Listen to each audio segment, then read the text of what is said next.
I'm used to the crazy people. Opie. Don't ever underestimate the psycho factor in my head. Are you mental? No! It's our show!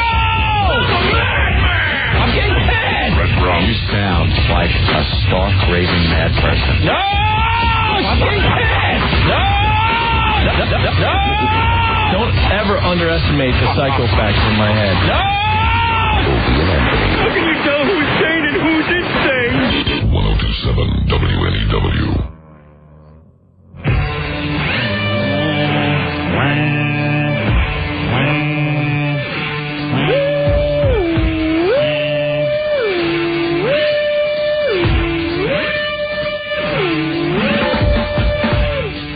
Okay, terrific. Wow, that's loud.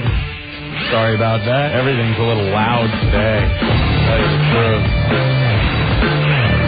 Really, when you think about it. 212-757-1027. It's the O&A show. I'm deeply disturbed. I just saw a retarded girl get beat up. Wow. Just when I thought I've seen it all. You know, that goddamn Ron and Fez, huh? How about them? Just when you think we're taking it to the limit on this program, they go completely off the scale. We watched the retarded girl go down. Opie, I don't think she's retarded. Oh, no? No. Took a few blows to the head and went down. Oh, yeah.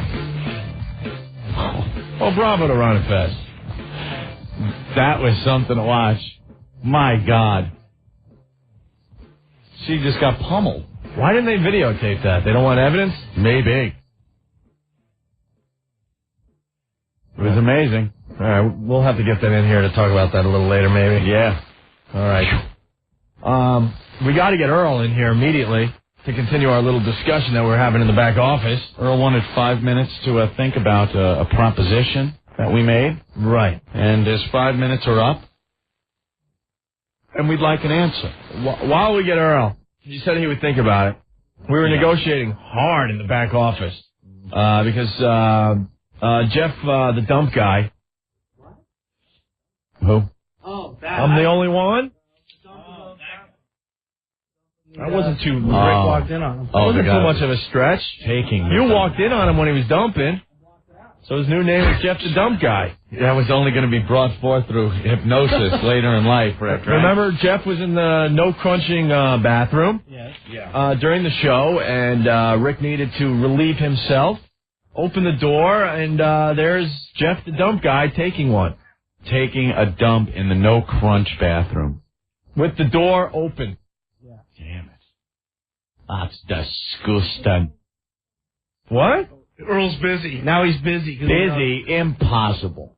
Get him down. What's he busy Rick, doing? go get him. Tell him he's wasting valuable airtime. What's he busy doing? Anyway, Jeff the Dump Guy comes into our office and he says, hey, you know, I'm in a little bind. I have this client that wants to spend some very good money on your radio show. Mm-hmm. Some kind of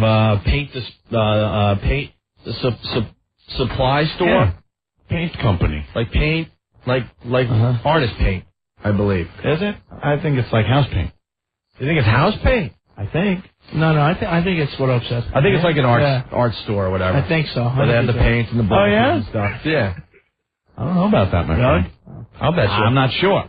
It ain't house paint. I just know the name. Because then he would have went for the idea. Jeff would go, well, no, because that's not what they're getting at here. I think they care. No, it's definitely like an art supply store. I could check immediately. Here comes Earl. He's getting pushed into the studio by Rick. God, he doesn't walk. Earl. Why the frown? You're getting a lot of airtime lately on our show. Turn that frown upside down. Earl, it's been 5 minutes, and your answer? No. What? Earl's still parking the van.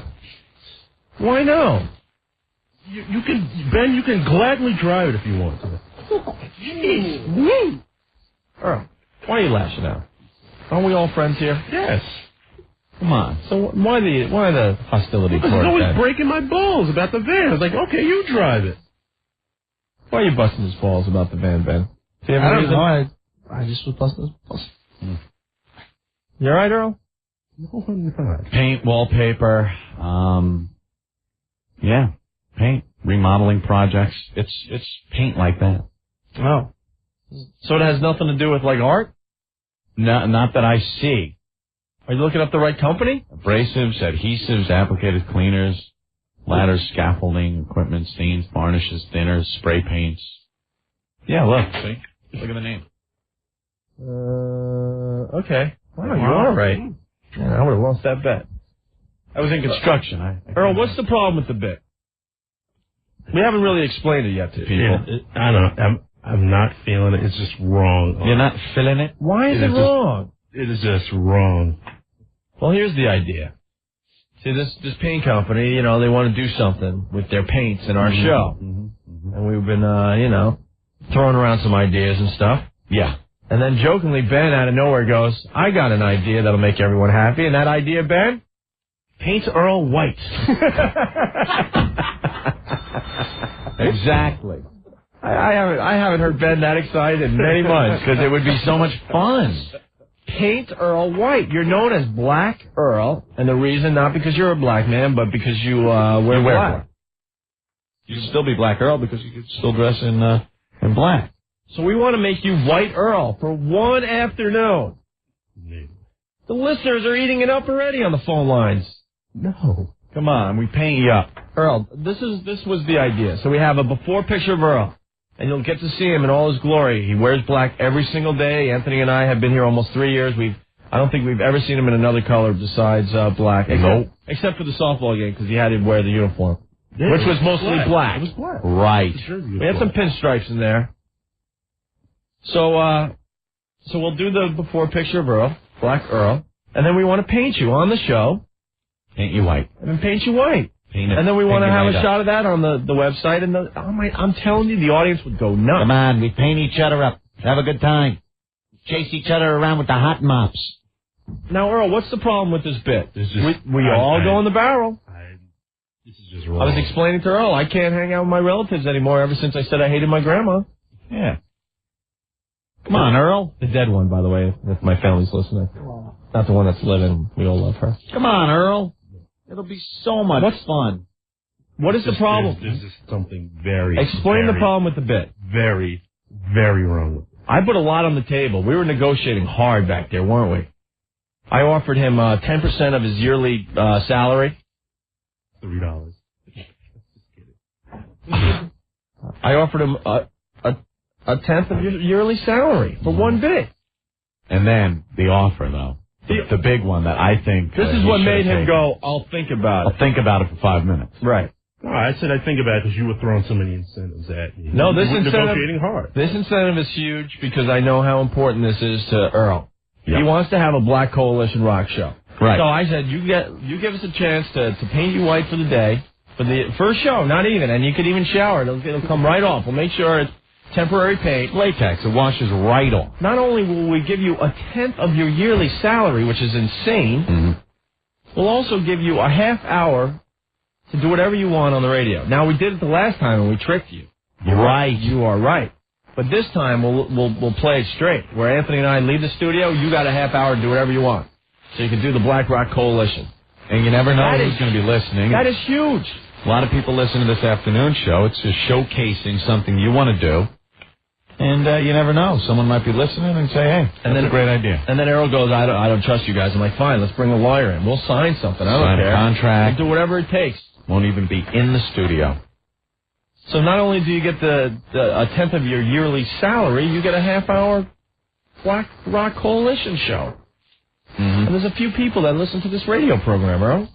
Well, I didn't know that, but I can't do it. Why? It's all in fun. Remember Eddie Murphy? It was in fun. I also remember Amos and Andy. Why? No one painted them white? They never went white. This is just wrong. If Eddie Murphy could do it, I think you could do it. Yeah. You want anybody to paint themselves black at the same time? No, I'm not asking that. I just think it's wrong. I said I just don't want to put any part of it. I said I would paint my face and everything red. Yeah. Red, represents anger. I'm the angry one. I'll do red. Ben said he would do black. Yeah, Ben even said, that he will be paint himself black. Well, what's the problem, Earl? Yeah, We're all equal in God's eyes. And a lot of people are like, who's going to paint Earl's handbag? No, I mean, know how easy this is? We even told them all we need is a white face, white bald head, and white hands. That's White it. hands. And white clothes. That's all we need. We don't need to paint your entire body white. It'll give the illusion that you're completely white. Yeah. Everyone's saying you should go for it. Look like that guy from Powder. It'll be cool. Right? What if we get Vinny the Racist and we paint him black for the day? That'll be good. I just don't want. I don't want to do it. I don't understand why you're so against this. Don't worry, Earl. I'll fight for your job in front of Ken Stevens. Oh. No, I will. Doesn't matter. Still respect you as a human being, and when he asks us about what you're doing, no, we'll fight for your job and your security around here, of course. What's it going to take? You want a male prostitute thrown in? We'll do that. Little Asian kid? Asian boy? 9-year-old with no teeth. What else can we throw in? I'm not going to do it. No, you'll just look like Michael Jackson when you're done. No? No, don't worry. After tonight, your key will still work in our office door. Of course it will. Come on, Earl. What do you say? You haven't explained why you wouldn't do this. No, guys, I think it's just wrong. Can we get a black guy on the phone to explain why this is wrong? Let me go to Felix, because everyone's getting pissed now that you're not doing this. Felix. Yo. Hey, Felix. Hey, how you doing? Good. Yeah, I just wanted to tell Black Earl that painting a black guy white isn't a big deal. It's not like you'll be teaching him how to read or getting him a job or anything. Oh, see. It really won't take. What's the big deal, Earl? You know, just a little flash of color here. Tell you what, they can paint me black and I'll go rob a store. How about Exactly that? why I'm not doing it. There you go. Take it easy, guys. Why? You're by not doing it, you're feeding into these stereotypes. That's right. No, by not doing You it. can show all these guys that you're a bigger man than them. You're letting race play a part in this. Right. And, has nothing to do with Yeah, race. it has a little thing and to you do with it. should. Earl, it has nothing to do with race. Yeah. You have allowed us to call you Black Earl for the last 3 years, so why not call you White Earl for one afternoon? What's the difference? How about it? Tommy! What's doing, boys? Hey. I know how to get him to do it. Yeah. Throw in some KFC and a watermelon. I love you. Stay out the bushes! Why are you getting mad at that, Earl? Gee, I wonder why. What's so wrong if you say black people like fried chicken and watermelon? Because not all black people like fried chicken and watermelon. Not all Irish people like to drink. Exactly. But it's funny when you throw that stereotype out there. Mm-hmm. Why is it wrong? I just think it's wrong. I'm sorry. Why is it wrong? What can you explain why it's wrong? Me running around in whiteface, you don't think there's anything wrong with it? No, you're not going to be running around in whiteface. How about if it's a closed set? They do those things in the movies, Anthony. Those closed set. When someone has to do something a little awkward, a little different. Earl, what you have to explain it. It's not like you're running for office. I'm not saying that either. I just think it's wrong, and I just don't want to be part of it. You haven't explained why it's wrong. Give us a good explanation. Why it's wrong. You don't think there's anything wrong with a black guy running around in whiteface? No. You haven't explained why. You have not explained yourself. Here's Black LJ. LJ. LJ. Yeah. Go ahead, you're on the radio. I'm on? Yeah. Yeah, I just want to let you guys know you should paint yourself black. I'll do it. I don't care. Yeah, it's all right. So if you guys do it, Earl can have no problem with it. Exactly, but he does. Earl, what's the problem? Yeah, I'm black. I just don't want to do it. What? I don't want to do it. A lot of black guys checking in saying you should do it. Nope. What if Anthony and I won't be black for a day? Black in color, not black in, Right. Rodney. Yeah, listen, if you guys are so high on this, listen to Earl. If they say it's not about race or anything, then if Opie's so high on this, why doesn't Opie dress up in drag for a day and spend a day at the office in drag? He couldn't make it even receive it. Because it has nothing to do with a clothing store. We're trying to help out a paint store. Well, hey, don't just hang out. Earl stands out there dressed as a white guy. You just stand out there dressed as a chick. I think the You shouldn't be embarrassed by that, right? It's always good fun. I already said I would paint myself black. Yeah, but he's not looking for you to paint him black. I mean, Rodney, like a chick. what's the problem with Earl, painting in white? Painting himself white and wearing white clothes for like 3 hours. Because nobody laughs at white guys getting dressed up like black people or anything like that. No one what? What if nobody laughs at you because you're white dressed up as a black guy, but they think you're an a-hole if you're a black guy doing something like that. That's the whole point of the bit. That's not the point of the bit. The point of the bit is... If it wasn't the point of the bit, you'd have a white guy putting on brown paint standing in front of the judge. Rodney, we never... figured that would be bad. Rodney, we never said that it was going to be a white person applying the paint. What if we get a black guy or a black girl... Who's putting the paint on? What if we have a black girl putting the white paint on? I mean, but if that was the joke, then you could have gotten any schmuck to go and do it. But you want to get the black guy to dress up like a horse, to be painted white. No, why do you got to be painted white? Why not just paint him red? No, because he's not even going to look like a white guy. We're turning Black Earl into White Earl for an afternoon. He's going to have a white T-shirt on, white pants, white face, white hands. That's it. Like stark white. And you go all black then, right? What the hell? I don't care. All right then. All right. I don't care. All right, fine. I think if you're willing to go that route, then Earl should too. I'll make fun of myself because a lot of people say I have a lot of anger on the show. I'll go all in red. Yeah, I was gonna say. I'll go all in red. You know, I know sometimes you don't like people going there with you. You know, they start getting a little funny. That's all I'm saying. Good for the goose is good for the gander. I'll paint myself whatever color Earl wants me to. Earl, I think as long as Opie gets done up first, go ahead and do it. All right. Thank you, Rodney. All right. Wouldn't be the first time someone on this show painted themselves black, right? I'd be willing to do it. Earl, I'd paint myself black if Earl paints himself white. You can pick a color. I'll take any color. I personally just. What if everyone in the studio right now is painted a color? There you go. I don't even care. You can pick pink. I don't give a crap. I'll do it. If that helps you out. Oh, Earl, I'm not offering this, but would you let someone paint you green? No. Why? Why? No. I just won't let you paint me anything. Why? What's wrong with green? It's not into it. Red? No. Now it doesn't make sense. What do you mean it doesn't make sense? I just don't want any part of it. At all. You get 1/10 of your yearly salary and a half-hour Black Rock Coalition show. We're giving you a lot. Wow. See? Dude, I got arrested. You know, you got to get dressed up in whiteface, maybe? Maybe do a little song and dance on the street? Earl, you'll never understand. What's the big deal? You'll never understand our show. It's too bad. Yeah. We kind of liked you. Everyone in this room has taken one for the team. In more ways than one. You drive a van. It's not taking one for a team. These guys were locked up for 28 hours for the show. Earl, you'd be making a statement that color doesn't matter. Doesn't even matter. Right? Right. There's photographic evidence of Anthony in blackface. Yep. There you go. On that Rot Gut CD. Sure.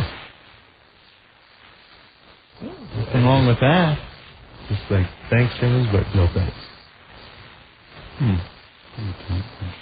Nice. No, really. I don't understand why. Okay, I can justify why you pay Earl all that money. No, really, Ken. I think he deserves this. He's an important part of the team. Do the conversation with Ken tomorrow. It's easy. I'll help you out. You're going to get a half hour of the Black Rock Coalition show?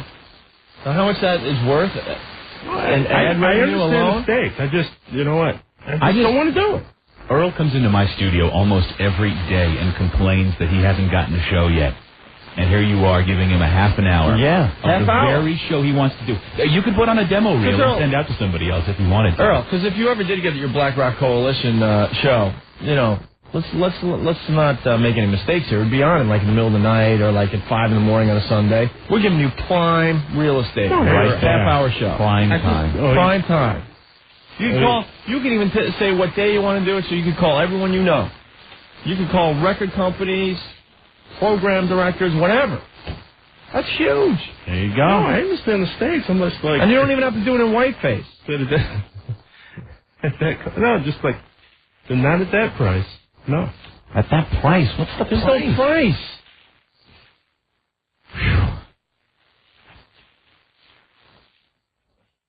All right, Earl, thanks. Thanks for helping us out again. Sorry, guys. Well, whatever.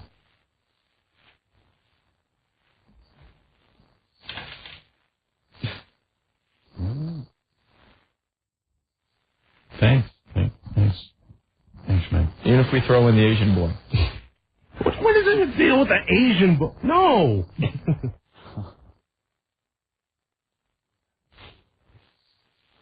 Male prostitute? No. Lifetime membership to Chippendale? No. What if we all wanted to dress up like Martians in here, and we all had to paint ourselves green? Would you do it? No. Why? What if we give you roofies before? So you can tell everyone, look, I don't know what was going on. I was drinking some iced tea. Next thing I know, I woke up with a white face. Then you'd have an excuse. No. He I don't know. Don't waste our time then. We got a show to do. You asked me. I was... Oh, my God. All right. Yeah, thanks, Earl. Sorry. Definitely very valuable to the team. Bye-bye. Goodbye. You are the weakest link. Goodbye. There he goes. The Herb Williams of the O&A show. Oh. Wow, he was important to the Knicks. One of those guys you wonder why they kept him for so long. He is the cockroach around the NEW. Just happens to live on. Look at all these black guys. I'm black, I'll do it. How much? I'll do it. I'll do it. I'll do it. I'll do it. Look. Dylan. Hey, what's up, guys? Are you really black? Yeah, black. Hey, why did the Martian think he was melting? Why? He had diarrhea. You're not black. Yes, I am. I'm seriously black. I'm not joking. No. That's just a joke, man. I'm black. All right, Dylan. Thank you. No, come on. What's Dick? Dick just opened the door and whispered so. He is. Oh, that guy was black? Yeah. Oh, well. I don't believe it. All right, Anthony, we got to take a break. All right. Jay Moore killed on Regis and Kelly this morning. Yes, Regis and Kelly. He was standing in for Regis. And we got some great clips from the show. We want to talk about it, so stick around for that, okay? Yeah. And clear the phone line, Stinky. No more Earl. Give us a call with other things. 212-757-1027. Hello, this is Christopher Walken. You're listening to Anthony, Opie, and Friends on 102.7 WNEW. Take off your pants. From Columbia Pictures, the world will never be the same once you've seen it through the eyes of Joe Dirt. I can see down your shirt. David Spade is Joe Dirt. People say Joe Dirt's a weird name, and how cool am I? The man. I'm a rocker, dude, through and through. The legend. Here's my favorite bands. AC/DC, Van Halen, not Van Hagar. The haircut. What are you doing, stunt work for Billy Ray Cyrus? What? 1976 called. It wants its hairstyle back. Joe Dirt! From the producing team of Deuce Bigelow comes Joe Dirt. Joe Dirt.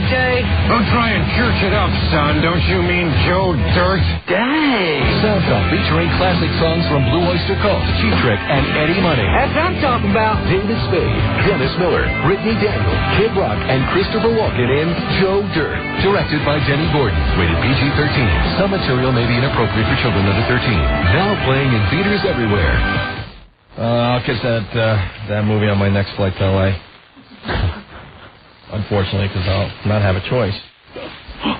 David Spade in the Post today, Anthony? Yeah. You know a movie stinks when its own star can't sit through it. On Saturday evening, David Spade brought a few pals to see Meet Joe Dirt at the Beverly Connection in Los Angeles. All was well until midway through the picture when Spade and company got up out of their seats and headed out into the night.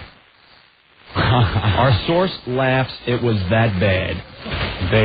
He didn't sit through his own movie. With his friends. He probably brought his friends, go, hey, man, this is, it's a really good movie. I'm pretty proud of it. And they were probably sitting there, and he was probably getting all uncomfortable because his friends just flat out weren't laughing, and he couldn't take it anymore. Said, guys, why don't we go to the strip club? Why don't we get out of here? And I'll buy some lap dances for everybody.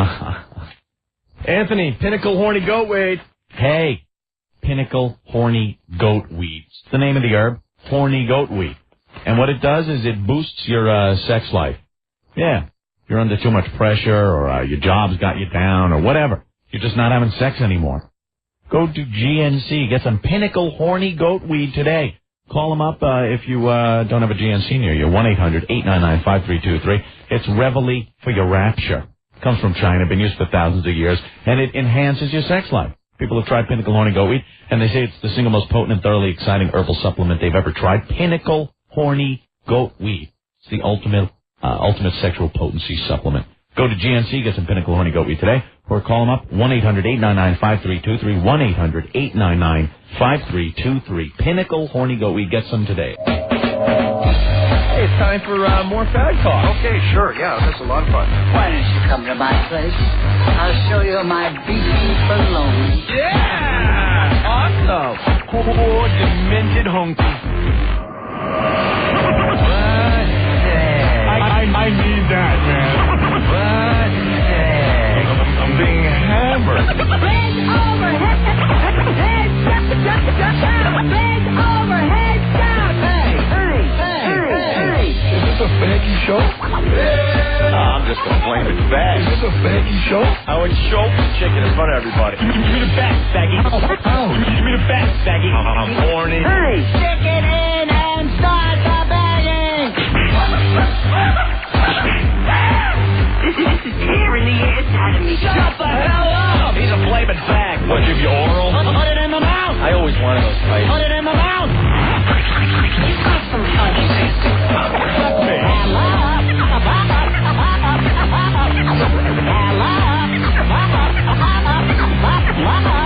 your bong out. You take your bong out. Oh my God. It's not in touch with your sensitive side, Anthony. Never found monkey ass Opie. Old hag gave Opie a boner. Hey, what's up there, fruitcake? What is your major malfunction, Nugnut? I just crap myself. Ladies, take your man at home. Ladies, take your man at home. Very funny. Jesus Christ, this is despicable. Harry sack with you. I like doing oral on my dog. Just want an erection so I can give it to my mom. 102.77 NBW. That's twisted. Thank you, Drew Boogie, for that. Yeah. Drew Boogie, give us a call, by the way. Dice, baby.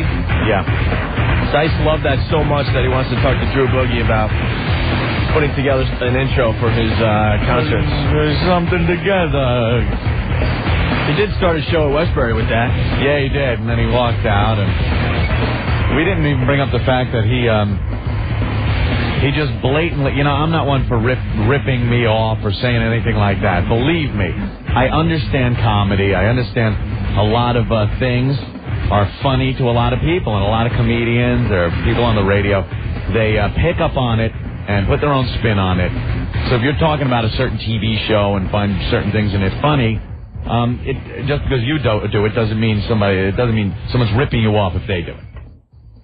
But Dice did the Lost in Space bit that I did a while back about Dr. Smith and young William, right? And how he's banging young William, yeah, and the fact that Major West, was the navigator on the ship on the Jupiter 2, and he was banging the big blonde bombshell, Judy, and they were purposely getting lost so he could, bang the blonde, the hot blonde. He's got it now, right? Dice did the same bit at Westbury Music Fair. The whole thing talking about, and the pilot, that Frankie Avalon-looking guy with the blonde. Right. And there's Dr. Smith, the pedophile, with William behind the rock. I think you're pissed off because he butchered your bit. Yeah, he really butchered it. Well, but it was funny in its own right because he didn't even really know the show, quite frankly. No. And he didn't know the characters and what their names were, so he was like saying like the little boy and the pilot and the little boy and the blonde. Right, they go behind a rock. And yeah, I'm just like, he goes, no wonder he's the pilot. He's lost. He just wants to bang the chick, the blonde chick with the boobs. At that point, Opie like leans forward because Sandy was sitting between us. Leans forward so I can see him, turns his head to me, and just makes his face like, ooh. Well, we both did at the same time. Not knowing what the other guy was doing, we both at the same time leaned forward and looked at each other. And looked like, okay, it's not just me. Right. And I was a little too close. Over here. Yeah. But it was still fun. Yeah. A little borrowing going on, I guess. Oh, wait, but I've learned from comedians, Anthony. What? But hey, he's a great guy. Hey, he's a great guy, though. You know, we all get along. We love him. Doesn't matter what you say. So you can do that if you're hanging with other comedians. You can trash him, but just say, oh, I'm just kidding. I love the guy. Guy's such a hack. It's horrible. He's gay, I think. He smells. He's got bad breath. He's a kid toucher. The guy's great. Yeah, I love him. Yeah, we love him, bro. 212-757-1027. Carolyn, what's going on? Hey, I saw Jay Moore this morning, and he was mentioning Jim Rome as much as he was mentioning you guys, so I was wondering what his little phrase is for okay, terrific for you, what his phrase is for those guys. Yeah, that would be a good question to ask Jay next time he's on, because he is very good friends with Jim Rome. And I also wanted to know what you were just saying about the comedians insulting them 1 minute and saying they're great. He had that whole Carrot Top thing. That might be an interesting question, too. I think Jay was put in a bad position because if we know Jay, he doesn't like Carrot Top. Come on. Yes, just stop. I can't speak for Jay, but I would assume that he thinks that type of humor is kind of silly and stupid. Yeah. He just kept saying he's a really hard-working comedian. He works really hard. Yeah, when you're a comic like Jay, and you come up with these observations and make them really funny, and you're working to be clever.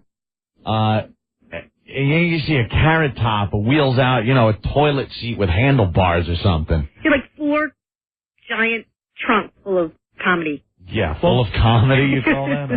Most comedians, and I don't have to speak for them, they'll call on their own and tell you, they hate prop comics. Prop comics are hacks. Examples of prop comics, Carrot Top and Gallagher. Gallagher, prop comic. And he's got some really scary drawn-on eyebrows, too. They're very, very frightening. It's makeup. Like the guy's wearing a ton of makeup, Carrot Top. Carrot Top. Just say it. It sounds so stupid. All right, Carolyn, thank you. Bye. Bye. Carolyn Top. But it should be said that Jay Moore killed this morning. Yeah. Killed.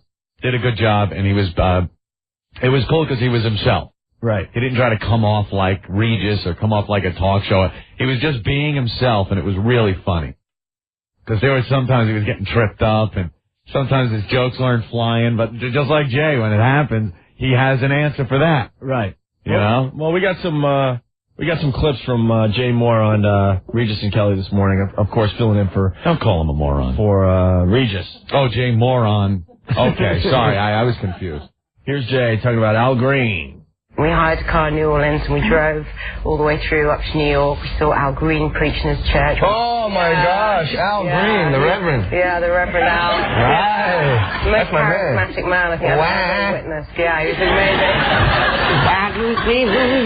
And you went to Graceland. We did. Did somebody do that already, the Al Green impression? No, that was very good. Well, tell your face. What? I'm trying to get to the bottom of her trip. I'm over here. I know, but I you know what I want to know about? I think I just had a stroke.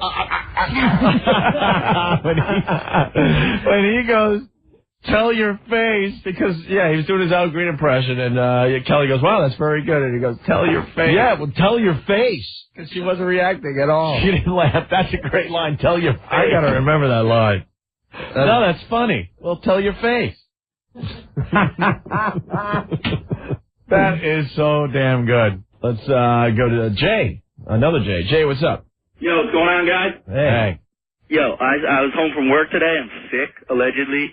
and I was watching Jay Moore on Regis this morning. Oh, my God, the best part was at the end. You know, when they were in commercial, he must have told her, get these plugs in for me. Yeah. They come back. Kelly Ripa goes, and Jay Moore will be appearing at Caroline's Thursday through Sunday, and you can hear him on the Jay Moore show, on the Opie and Anthony show on 102.7 WNEW this afternoon. I was dying. It was hysterical. You know, Jay's a stand-up guy, man. That is so cool. That is so cool that he did that. You know that he's the only person that's going to go out there and do that for you guys. He is the best, hands down. Right on, man. Thanks, Jay. Later. I think this is it. Kelly Ripa. I want to thank Jay Moore, who will be at Caroline's tonight, and you can listen to him on the Opie and Anthony show on 102.7 in the New York metro area.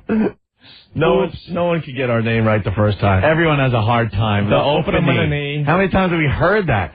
On the Open-a-Knee. A lot of people think my name is Open-a-Knee, and you're Anthony. Anthony, me. Hey, Open-a-Knee, where's Anthony? Opus. Dopey and ain't funny. It's dopey and ain't funny.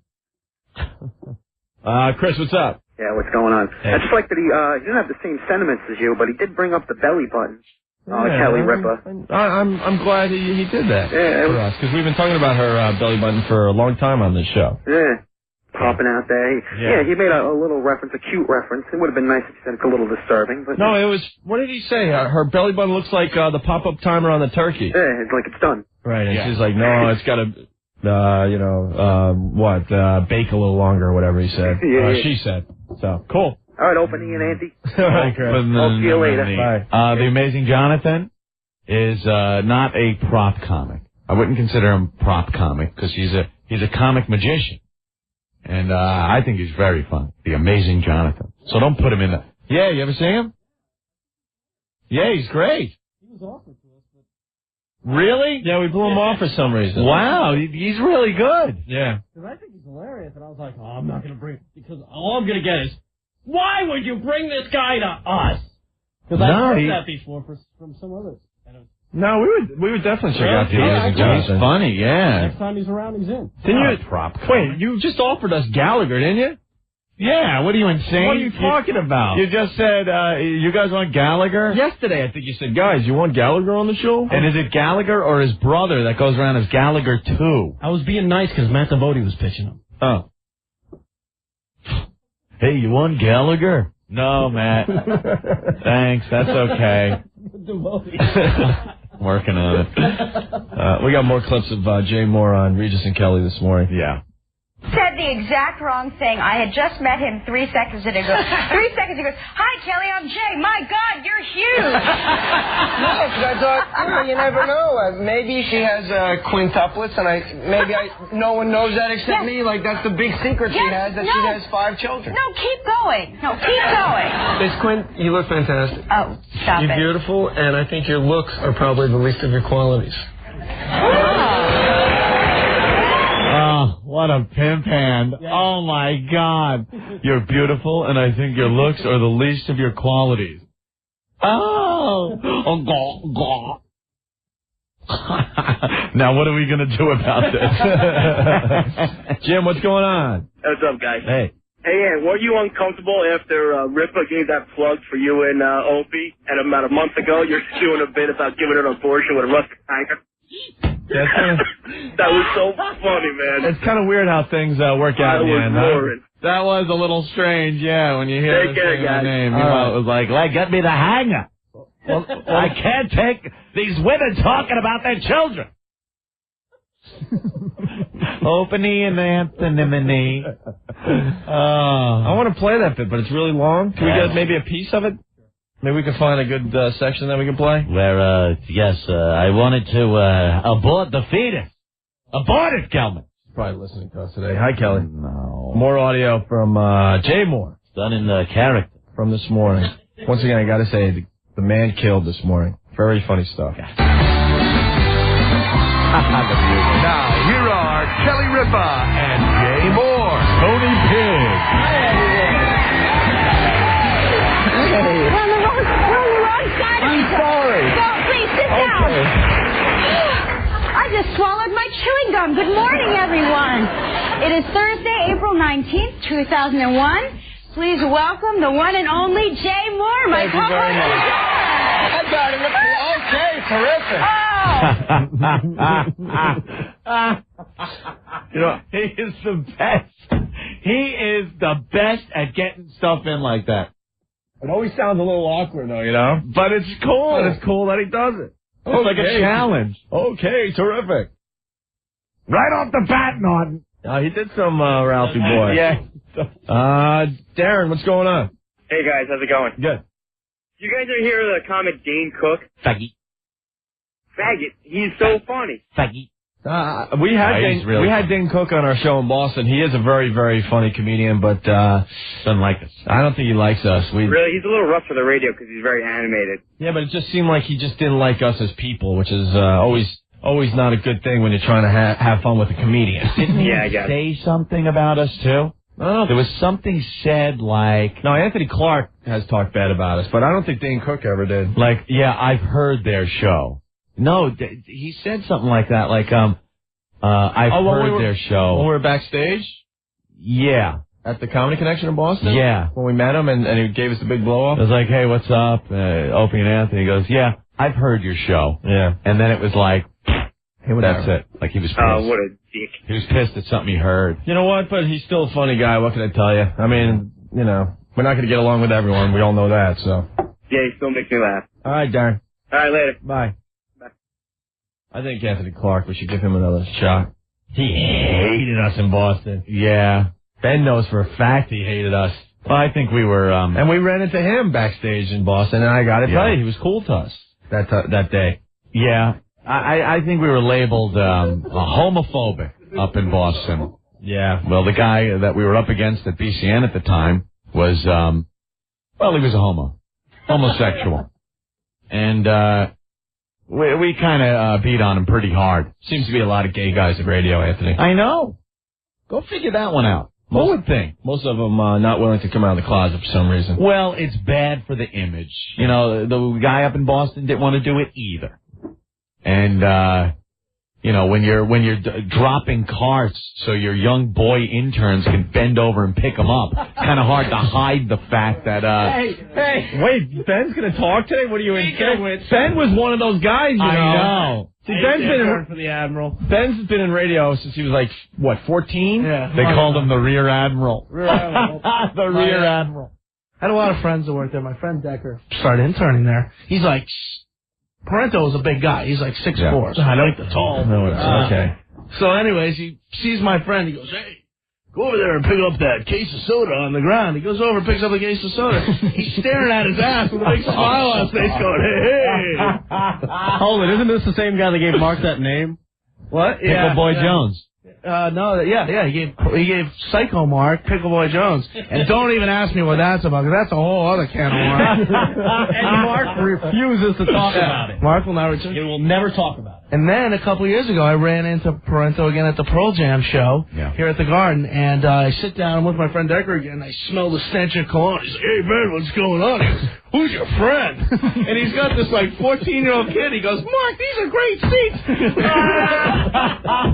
Swear to God, it's all true. That's great. He brought a little boy with him. Oh, dude, this kid was like 15. He was so excited. He's like, these seats are amazing. Eddie Vedder's my favorite. Wait till you sit on your other seat. My face. We had an insane radio battle with him when we were working in Boston. Yeah. And, you know, it's got to be said, too. We finally met him. That's of all places at a John Mellencamp show when we were in hell when we first got to NEW and had to make believe we cared about those shows when we went to him. Yeah, he was and he was there and he was really, really cool to us. Yeah. Really cool to us. Well, it was, you know, when you get into battle sometimes, you really, and especially us, we pull out all the stops and just go for the jugular. And it was so obvious, and everyone in Boston knew, but no one talked about it. So we just got on and talked about it.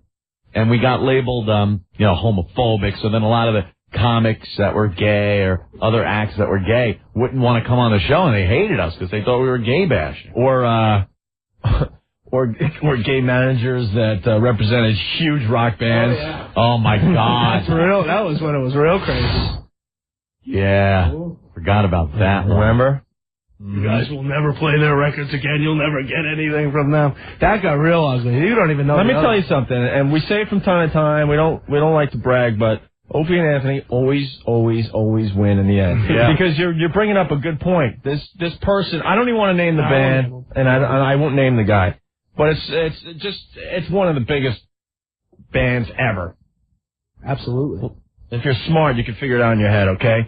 And because we were labeled this homophobe thing, this guy said you will never talk to my band, you'll never get concerts to see this band, you will not get the record first. I mean, nothing. Dude, we were going to be shut out from everything, okay? He wanted to go as far as to take his record company and screw AAF from ever getting the records from anyone on that label, which is a humongous label. He was so pissed at you guys. Yeah. No, it's not Guar, Rick. Hey, we like Guar. We might do something with those guys soon. So, just quickly. So, we fast forward less than a year, right, Anthony? Yeah. Who's in our studio but this band? Yep. This band. For like the whole show, saying how cool we were and thanks for the support and this and that, blah, blah, blah.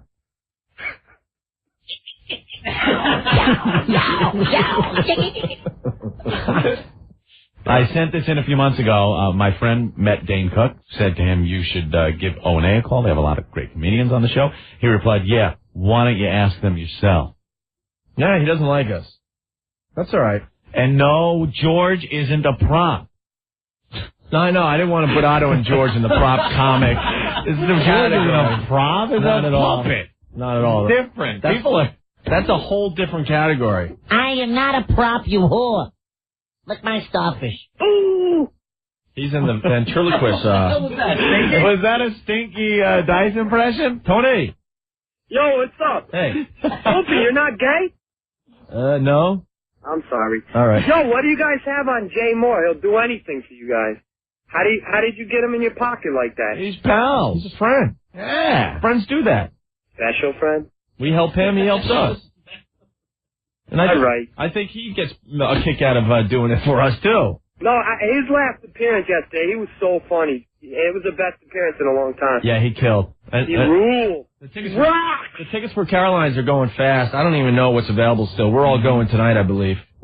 So we'll see you guys down there. More audio from this morning? All right. Jay and Kelly Ripa. So I understand you're in The Mummy. The Mummy returned. The Mummy, she was in both. The Mummy was one of the biggest grossing $380 million. That means if you had $1 million, you're still $379 million short. Why don't you say something? It's not working for me. That's great. I love it. It's like, he's riffing. Riffing? I went right through them. I got an applause break. Right through Norton. Yeah, to do the honeymooners. That was the punchline of one of the jokes, but yeah, doing the honeymooners stand. He knows it gets me every time. Let's see. Let's go to another Tony. This has got to be our favorite Tony. Tony, what's up? What's up, fellas? Hey, man. Hey, boy. No. Did you hear me on any shows today? No. I don't care if you're on other shows. I was just you guys are my favorites. You know that. All right, boy. All right, dude. I only do that for Ron and Fez. All right, man. What's wrong with Ron and Fez? I love Ron and Fez, too, but you're my favorite. Ron and Fez beat up a retarded girl today. I know, dude. We caught that. She had to be a fat-ass, huge witch. Oof. She wasn't a witch. She was retarded. She didn't catch the friggin' South Park bus driver reference. She didn't know where she was, Tony. That's what made it so wrong. She's a retard. I don't care. Anyway. And she wasn't even retarded enough to fight like a retard. Yeah, that could have put her over the top. He doesn't get it. He just thinks she's retarded. No. I get it. Rick, you roidhead. Yeah, Shut up. Okay. Jackass. Look who's talking. Me, I ain't no roid. Anyway, Jay Moore working the pimp hand. You catch the Jungle Fever reference? He threw it at Annabella Shiora. Oh, yeah. Yeah. All right. Saw that. Funny guy, man. He is. He did a great job. Finally, refreshing to hear him give somebody else a plug other than himself. Very good. Stay off the roids, Rick. All right. Freak. Okay, you got me. You know, though, one Jay Moore plug on Regis and Kelly is worth Jay promoting himself 1,000 times on our radio show. Absolutely. So, Jay Moore, my friend, we are even. Mr. X checking in. What about Jeff Norris? Ain't he a prop comic and a hack?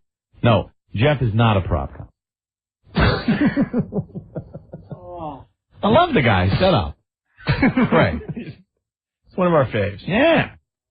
One of our first guests ever. Right. All right. I was on the radio yesterday here in New York on Opie and Anthony, which is a local guys that are friends of mine, and Jim Rome in Los Angeles, which is a great radio show. Wait, so we're just friends of his, and Jim Rome's a great radio guy. Great radio guy. Oh, good, good. Look, he can do no right. Like, see how we look into stuff way too much? Yeah. Wait, so we're just friends, and Rome is a great radio guy. A couple of local guys, too, which means, you know, we'll be local forever. Shahid! Hey, what's up, boys? Hey. Hey, I'm reading Star Magazine right now. Brother Weeze has a mention at the end. Oh, yeah? Yeah. Talking about, what's his name, Uncle Junior on Sopranos being gay. Yeah. Yeah, I think Weeze was talking about that on the radio this past Saturday night. Uncle Junior, gay? Yeah. Dominic Shanice, gay. Oh, the guy that plays him? Yeah. Oh, I was going to say the character. And what, it made Star Magazine? Yep, right at the end, the last page. Can we get Brother Weeze on the phone today? Another quick thing, why isn't Brother Weeze on instead of the radio chick? Oh, you're going to get us in trouble, bro. I'm sorry, but the radio chick, the rest of the show suck on that station, except for Ron and Faz. Huh? We love Brother Weeze. Let's just put it that way. He's good. Something happened with that. So, all right, boys. Thanks, Shahid. Yep. Hey, but that was in Star Magazine. All right. Yeah. We got to take a break. We got to get Brother Weeze on the phone because that was a huge scoop. I think he had someone from The Sopranos on or somebody that knew and just flat out said that Junior's gay. Junior's gay. I'm gay, Tony. All right, we'll take a break. We'll get Brother Weeze on, hopefully, if we can hunt him down. Also, more Jay Moore clips from Regis and Kelly. Yeah. Some more good stuff on the way. 212-757-1027.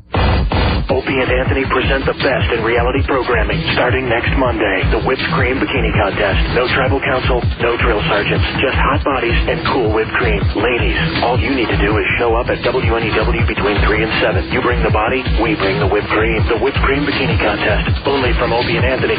Never the weakest link. 1027 WNEW. Anthony Planet Java. Yes. Finally, iced coffee just got cold. And it's Planet Java, the wildest thing to hit the streets in a long time. Keep your eyes open for the Planet Java sampling trucks. They hit the streets now, and they're going to be in your area with cool new flavors like Javadelic, Tremble, and Caramoca. Javadelic, it's a grown-up milkshake. Perfect low-fat mix of milk and coffee. They got Caramoca, it's chocolate caramel in a coffee. It's a dessert, it's a morning drink, and it's a great mixer. If you feel like drinking ever again. Tremble. You need some extra kick in your day? How's 121 milligrams of caffeine? That's the highest caffeinated drink in the country. So if you're a student or a trucker or a mom, anyone who needs a major boost, you're going to love this one. Tremble does the trick deliciously. Be yourself with Planet Java iced coffee with an attitude, and available wherever Coca-Cola products are sold. If your retailer doesn't have Planet Java yet, say, hey, get some Planet Java. What's wrong with you? Iced coffee just got cool, and it's called Planet Java. Hour by Opie and Anthony. Serving New Jersey, Connecticut, Long Island.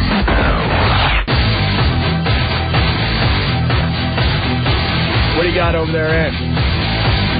Well, it's the Star Magazine. Is TV mob tough gay? You know, like tough guy?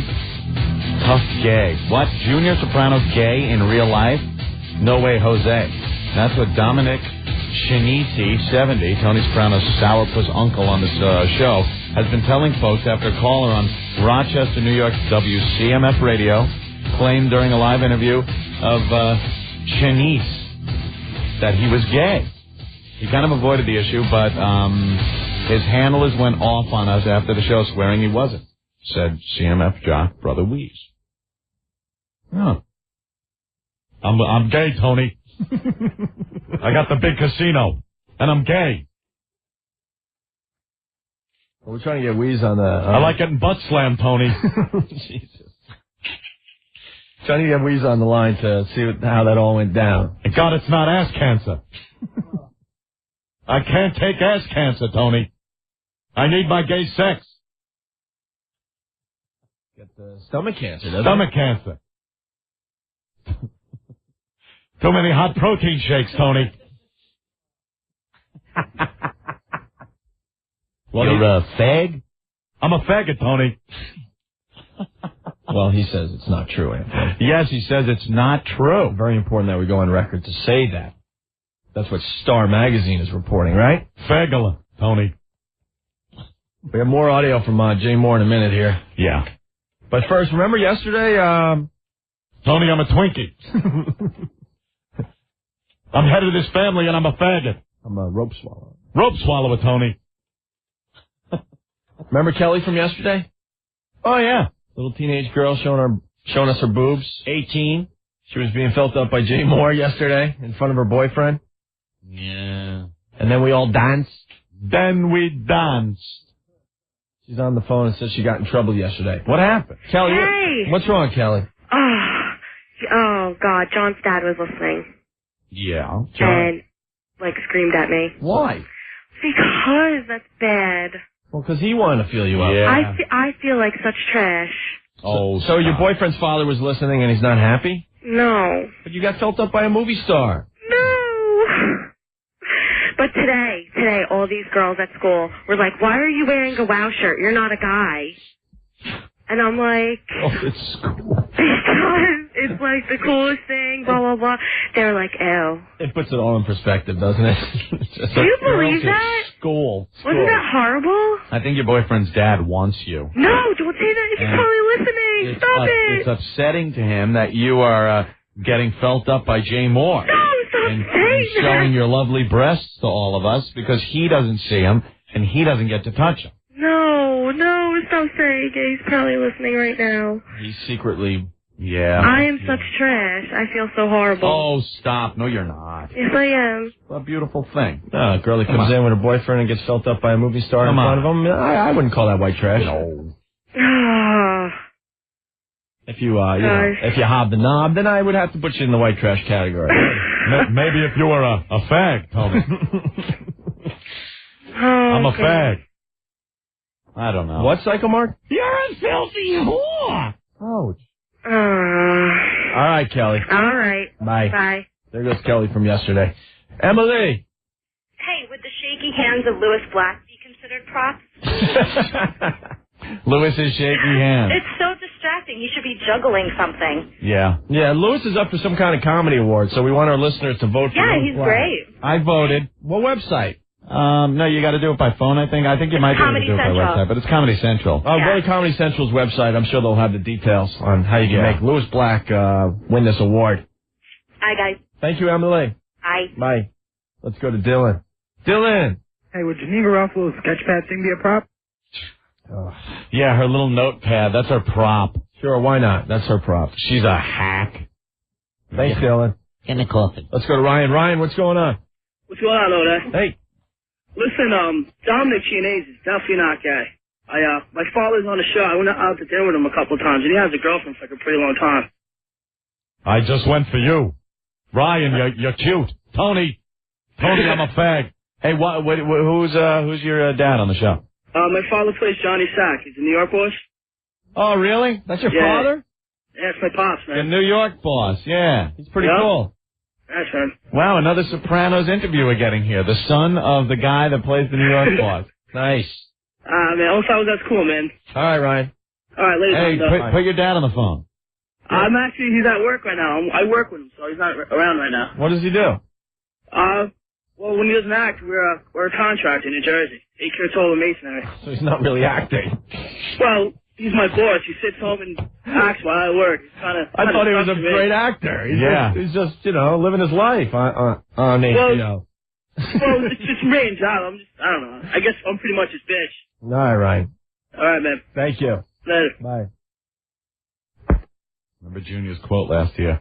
I have fed so far up my ass I could taste brill cream. Whole new meaning now, huh? From Big Al. Well, possibly. All right. Junior's taking it in the can. Well, that's what Star Magazine was reporting, and we don't know for sure, Anthony. Richard Pryor's wheelchair prop? No. I would say no. All right, we got more clips from Jay Moore on Kelly and Regis this morning, or Regis and Kelly. Jay co-hosting. Sure. Giving us props. Mm-hmm. Big time. We greatly appreciate that. Yeah. Here's some more audio from this morning. You have no idea. Well, you really are a multi-talented guy. You've got your own radio show. Pro stars. Wow. He does? He didn't even correct her. You know he didn't. I'm on some high-profile radio shows. Yeah. You have no idea. Well, you really are a multi-talented guy. You've got your own radio show. Pro stars. You're an actor, and now tonight you're appearing at Caroline's? I'm at Caroline's Comedy Club. It's very fun, thank you. I've been doing all the radio, a lot of promotion. I don't need to promote it here, but that's very nice of you. No, I'm coming. You should come by. Can I? Just don't give birth in the middle of the show, because I don't know how to follow that. Very nice. More Jay Moore from this morning. And you're in the middle of moving to Texas? Yes. Why are you moving to Texas? For warmer weather. Warmer weather. Florida's also warm, and so is Hawaii. So I hear Ecuador. Because it's by the equator, so it's called Ecuador. Like equator. Is that true? Yeah. I had no idea. Africa's hot also. Okay, well, listen, Heather. Oh. Kelly should have just said, moving right along. White shorts. Ouch. You know what it reminds me of every time I hear Kelly Ripa, though? You know that bit with Sherry O'Terry and Will Ferrell when they do the talk show host? Yeah. It was hot, wasn't it hot? Yeah. She's all contorted on the couch. That was awesome. Over the top. That bit was awesome. Yeah, crazy awesome. Here's some more. Look at the chemistry going. Get this Regis guy out of here. Artist saying. What kind of name is Regis? Korean? What is Regis? It is Korean. Is his brother Casey Kasem? Irish. It's Irish. It is Irish. For king. Regis. King, royal. And the Regis. Royal. Everybody tunes into the Regis and the Kelly Ripa. Okay, now. Oh, man, knocked over everything. I knocked over everything. Yeah.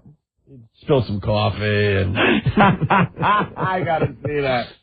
Yeah, you didn't get to see the video. You were just listening to the audio portion. I almost was able to watch it this morning, but I played Rockstar in my hotel room last night. After the gig? After the gig, the Novotel, and I wanted to watch a movie. So we rent one of those. It should be said, after the show, we all went to, what was the name of the place? Bar 9? Yeah, after yesterday's show, we all went to Bar 9. Great place. Had a blast. Right. And just like shot after shot. I'm drinking Goldschlager. I hate that stuff, but people hand it to you. What are you going to do? Dude, woof it, pussy. All right. Peer pressure. I'm biting. I'm there. Yeah. So I went back to the hotel, and I want to rent a movie on the Spanktravision. 20 minutes into the movie, gone. Son of a bitch, I called the front desk. You got to hook me up here with this movie. Oh, well, just reorder it, and we'll refund you so you don't get charged. Turn it on again, 20 minutes into it again, because I got to watch the same thing you just watched. Dead again. I did a clean sweep of the whole friggin' tabletop that the TV was on, lamp, boom, all over the floor. Mother effer, we're going to sleep. Then I did 2 lines of coke, and I was teasing. You were riding your motorcycle up and down the hallway. I was like a rock star. I was Keith Moon last night. So then I wake up this morning, and I'm like, oh, God, what time is it? Oh, it's 9:15. I catch Jay. I look up, and there's the TV on the floor. Sideways. Screw it. I can't get out of bed and pick it up. So I missed it. That's why I missed watching Jay this morning. You missed some good stuff. I was playing Keith Moon in the hotel room. Let's go to Rodney. He has a question. Rodney! Hey. Rodney. Yeah, what's up? Hey, Ann, I want to know if you ever got that redheaded slut you were looking for last night. The redheaded slut? No, I never got one of those. Got plenty of other stuff. Yeah, I was asking for a redheaded slut, which is a shot open. Right. It's a Jägermeister. It's a peach schnapps, and then cranberry juice in a shot. And it's really good, but people decided that they weren't going to give me that. Because you had to have the gold. I have gold slug, and then there was another shot that I don't even know what the hell it was, but it was high octane, and it was in these huge shot glasses. And you know, when you're going shot with the likes of Lynch and his crowd, Stephen Lynch was there. Stephen Lynch and his boys. That son of a bitch can drink. Wow. And Cowbell Bill, who can drink. My brother. Cowbell Bill's no slouch. Everybody was just pounding him last night. It was disgusting. It was really rough making that meeting we had today. At like 11 o'clock. I strolled in at like 10:59. All right, we have 2 more clips from Jay Moore from this morning, Anthony. Here we go. I always see you on television. You're twice as beautiful in real life as you are on TV. Do you notice whenever he is stupefied by me, he says, "You're pretty." I think, excuse me, but I think there's a lesson to be learned there, gentlemen. It is true. He's giving when you don't know what to say, you're pretty. Okay.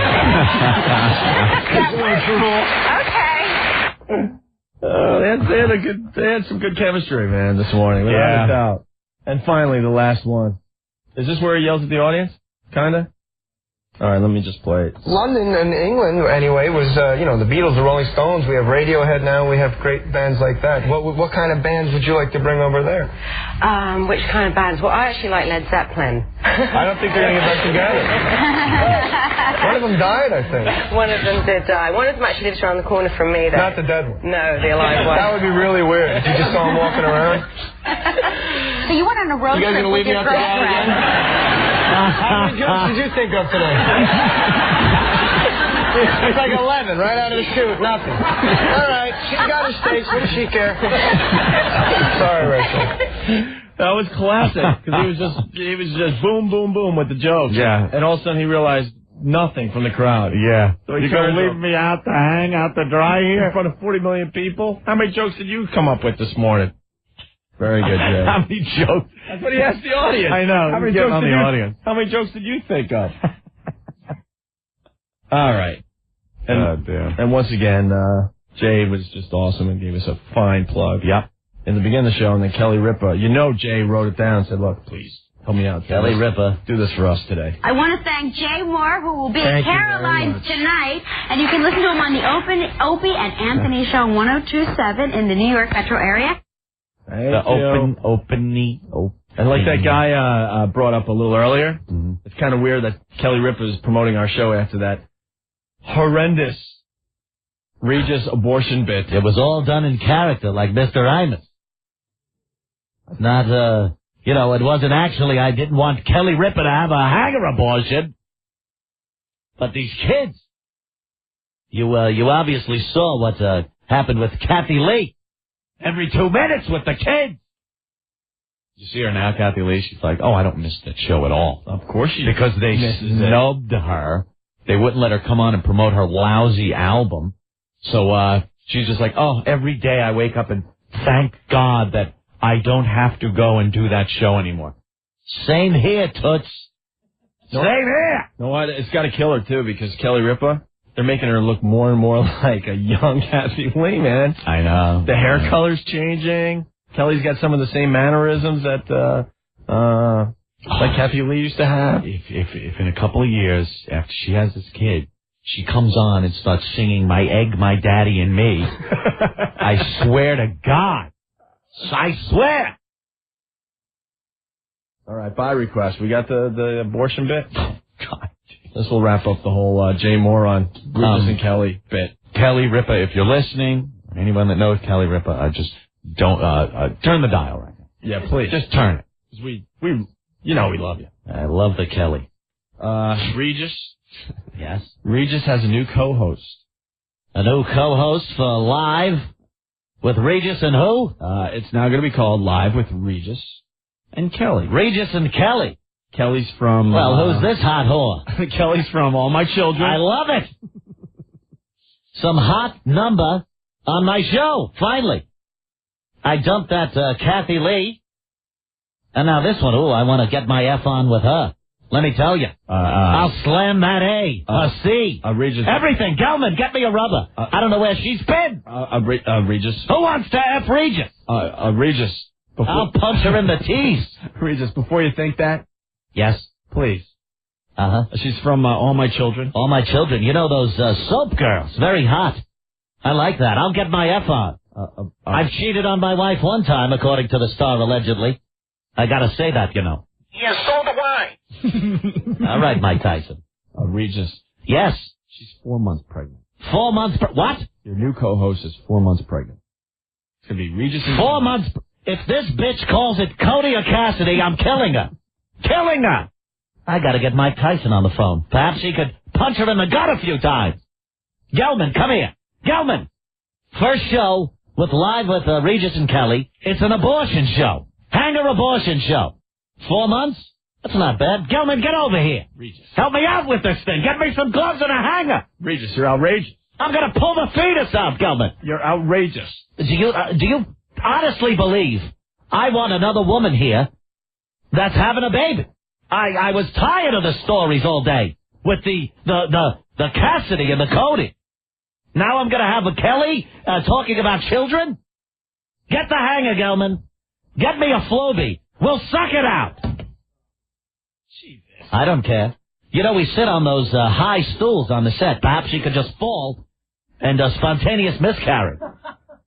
Help me, Gelman. Grease the stool. Do something. What do you do, Gelman? It's not that bad. I thought she's young. She could bounce back. I thought you wanted to do her though. Fine, but she doesn't have to get pregnant. What's the matter? You don't do it in the dumper. Do it in the dumper, Kelly. Just suck it, you bitch. Unbelievable. Now she'll be babbling about children. I finally got rid of that twat, Kathy Lee. Now I have to deal with this. Eating ain't cheating. That's what Regis and the president said. Eating ain't cheating. Well, congratulations, Regis. Well, I didn't know about this pregnancy thing. It's Regis and Kelly. For God's sake. Starting next Monday. Regis and Kelly Lee? No. Kelly Ripa or something like that. Perhaps I could spike her food with some kind of a spontaneous abortion pill. Think of the ratings, Scout. Think of the ratings. Well, she's propped up in the stirrups. Me with gloves and a hanger on. Maybe we could have a guest help me. We'll have Wayne Newton come on and assist. He's always good on the show. And the fetus will look just like Gift. Dig in here. Let me dig in. Hold on, Gelman. Okay, I got an arm. I'm going to puke. Cut it out. Look at the ratings go up. Cut it out. This bitch better take it in the dumper. Perhaps if she drives home in the snow, she'll hit an abutment. No. Who uses that word? No, Regis, you picked her. You wanted her. Look, the fetus looks more like Gelman. You had all those women. You wanted Kelly. I didn't know about the pregnancy. I thought she had a bunch. I find out it's a baby. I thought she had fat upper, region. Not a baby. I spent years with that Kathy Lee bitch talking about her children. What, and now I have to look forward to Kelly doing Christmas albums with another little kid? Hell no. Hell no. Get the Floby. This isn't right. For the love of God. Here it comes. Give me that baby. Give me the baby. Give it to me. There it goes. In the toilet. I swear, Gelman, if she brings that little bastard in, I'm gonna kill myself. I'll kill myself. There will be rated. Or I'll kill it myself. Right clearer next time, Rick. Tommy. Yeah, what's up? What the hell's the matter with you guys? What? What's your problem? What do you mean, what's my problem? Regis! Come on, stop talking about ripping the kid's arm off. What's the matter with you guys? Okay, I'll try to get it all in one piece. Seems to be the problem. I can understand his outrage. I'll go in and get the whole thing. Sam, what's up? Regis, why are you hitting on Kelly so bad? Girls are hot. I don't like the idea of a child, but I'll tell you one thing I'm going to do, Gelman. I'll leave some prints in that kid's soft head. Oh, my God. I'll do it. You know about doing pregnant women, right? Of course, Gelman. Check. I'm a madman now. Check. Madman. Check, please. I had it going. I was having fun with Kelly, and something bit my junk. Didn't even think they had teeth. I'll bend her over that tall stool, Gelman. I'll bend her right over the tall stool. And speaking of stools. What? God damn, I thought we were all having fun. Why is everyone so upset on the phone? I won't have her bringing children in. Doug, what's going on? Enough, guys. Come on. What's the problem, Enough. Doug?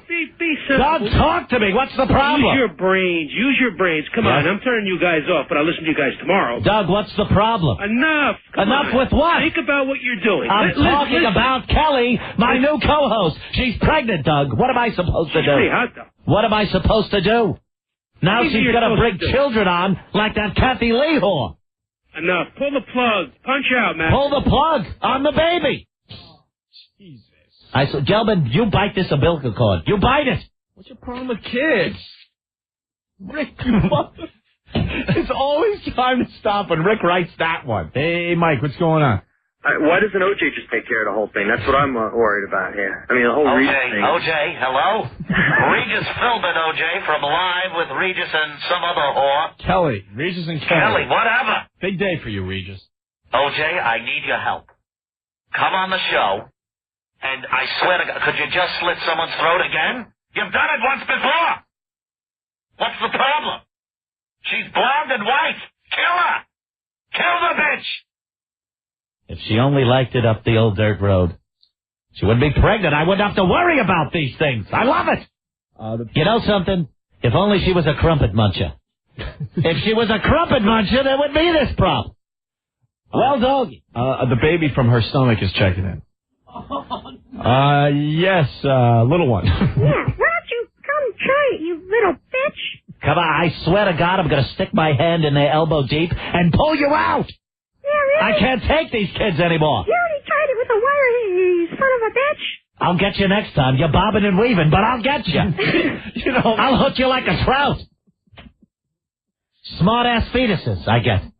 I'm trying to do a program. I'm trying. Regis, it's your problem, though. You picked her. I didn't know. I swear to God. You had a lot of other pieces of asses. I thought she was hitting the Danish a little too hard and had the fat upper P region. I've seen it before. And then before you know it, they're parading them on the show singing Christmas songs. Jay, what's up? Ed, you are a sick cat. This brings you to a new low, man. Why don't you have Mike Tyson come in and take care of her? Perhaps I should call Mike Tyson. A couple of body blows, the baby's gone. Maybe we could get her familiar with the surroundings of the set, bring her up on the catwalk for the lighting, and push her off. Gelman, book it. Ron, what's up? Hey, Reed, can we poll the audience and see if we can ask them if we can pickle a placenta, maybe put it in a jar? Now, you're that confident that the audience can help you? How cocky you get. You're that confident. You're going to phone a friend. How about you phone the fetus and tell him get the hell out of there? Let's go to Carol. Carol, what's up? Hi, guys. How are you? Hello? Hey. Regis, I have bad news for you. What now? Miss Ripa already has a child. You're kidding. No, I watch all my children, and this is her second child, yeah. It doesn't sing, does it? I don't believe so. Perhaps I could beat the child with the fetus. Kill two birds with one stone, Gelman. What a... whoa, read this. What's the problem? Hello? You can't say that. I say it on my show all the time, the C word. You can't say that. See you next Tuesday. You can't say that? John. But what if she is? John. Yeah. What's up? I want to know if Regis can bang Kelly so hard that he gets a Hummer from the fetus. Oh, my God. All right, look at the time. Oh, God, no.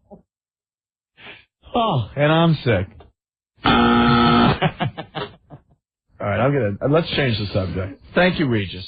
Good luck with the new show, Regis and Kelly. Thank you. A week from Monday. It's going to be Regis and a pile of placenta. Live with Regis and a pile of placenta. I love it. All right, 212-757-1027. Right in that dumper. We'll take a break and hopefully we'll be back. I want to thank Jay Moore, who will be at Caroline's tonight.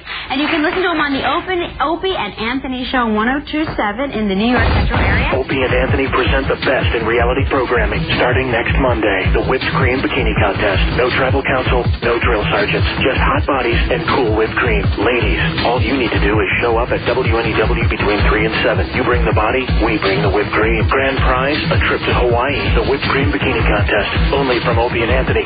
Never the weakest link. 1027 WNEW. 1027 WNEW is the Sports Guys at 5 a.m. The Radio Chick at 9. Ron and Fez at noon. Opie and Anthony at 3. Don and Mike at 7. The Don and Mike Show.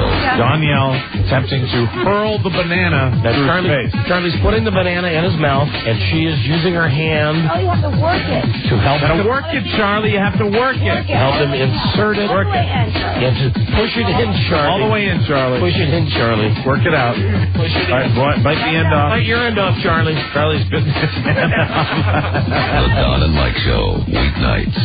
WNEW. Looks like a brand new sponsor to the show, Anthony. Hey. Talking about Stadium Auto Mall. Stadium Auto Mall. Yeah. Nice.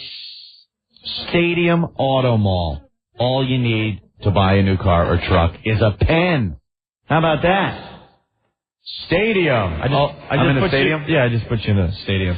Stadium Auto Mall. All you need to buy a new car or truck is a pen.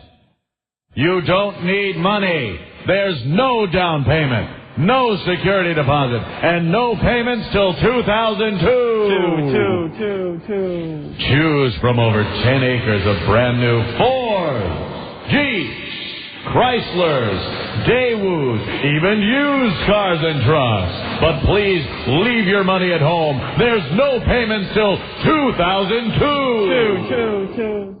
And don't worry about bad credit. Stadium Auto Mall finances everyone, or Stadium will pay $1,000 in cash. That's a little heavy on the reverb. Sorry, Ed. Yes, don't worry if you have bad credit. Stadium Auto Mall finances everyone, or Stadium pays you $1,000 in cash. Why wait till next year to get that car, truck, or SUV you want? Stadium Auto Mall lets you buy now and pay later, much later, like 2002 later. No down payment. No security deposit. No payments till 2002. And guaranteed financing for everyone. Only at the incredible Stadium Auto Mall, Route 70 North, Rutherford, New Jersey. Call 201-935-2400 for Stadium Auto Mall. Here's what's happening on 1027 WNEW. It's the Whipped Cream Bikini Contest on Opie and Anthony. The winner heads to Hawaii. Come on down. The action starts Monday. Brought to you by WhippedCreamBikini.com. Hot lingerie without the hassle of the mall. Trip courtesy of ContiquiTours.com and Victory Limousine. Ron and Fez have your chance to win much money. Become the ultimate New Yorker and win $10,000. Brought to you by TheGamingClub.com. The first casino on the net. Check out their special features. Weekdays 9 to noon. Listen to the Radio Chick. Crusade. 12 teams will compete for $10,000. Brought to you by the company that helped thousands put sex back into their sex life. AdultShop.com. And that's what's happening at 1027 WNEW. Sports in the morning. The Sports Guys! Hello, friends. This is Henry Rollins, and you lucky listeners are listening to Opie and Anthony on 102.7, the wonderful WNEW. Touch yourself, but don't touch that dial. Henry Rollins.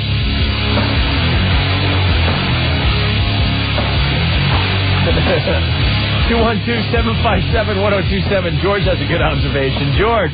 Yeah, how is it that you guys just play a commercial for adoption, Barbara Walters special, but meanwhile you fucking have a whole skit on abortion with Kelly Ripa? I don't know. Oh man, you guys rock. Peace. Sometimes it works that way. I don't know what to tell you. Yeah. Hey, Gorilla Boy's on the line. Jeff Norris, what's going on, Jeff. Jeff. Hello? He gave up on us and hung up? Did you hang up?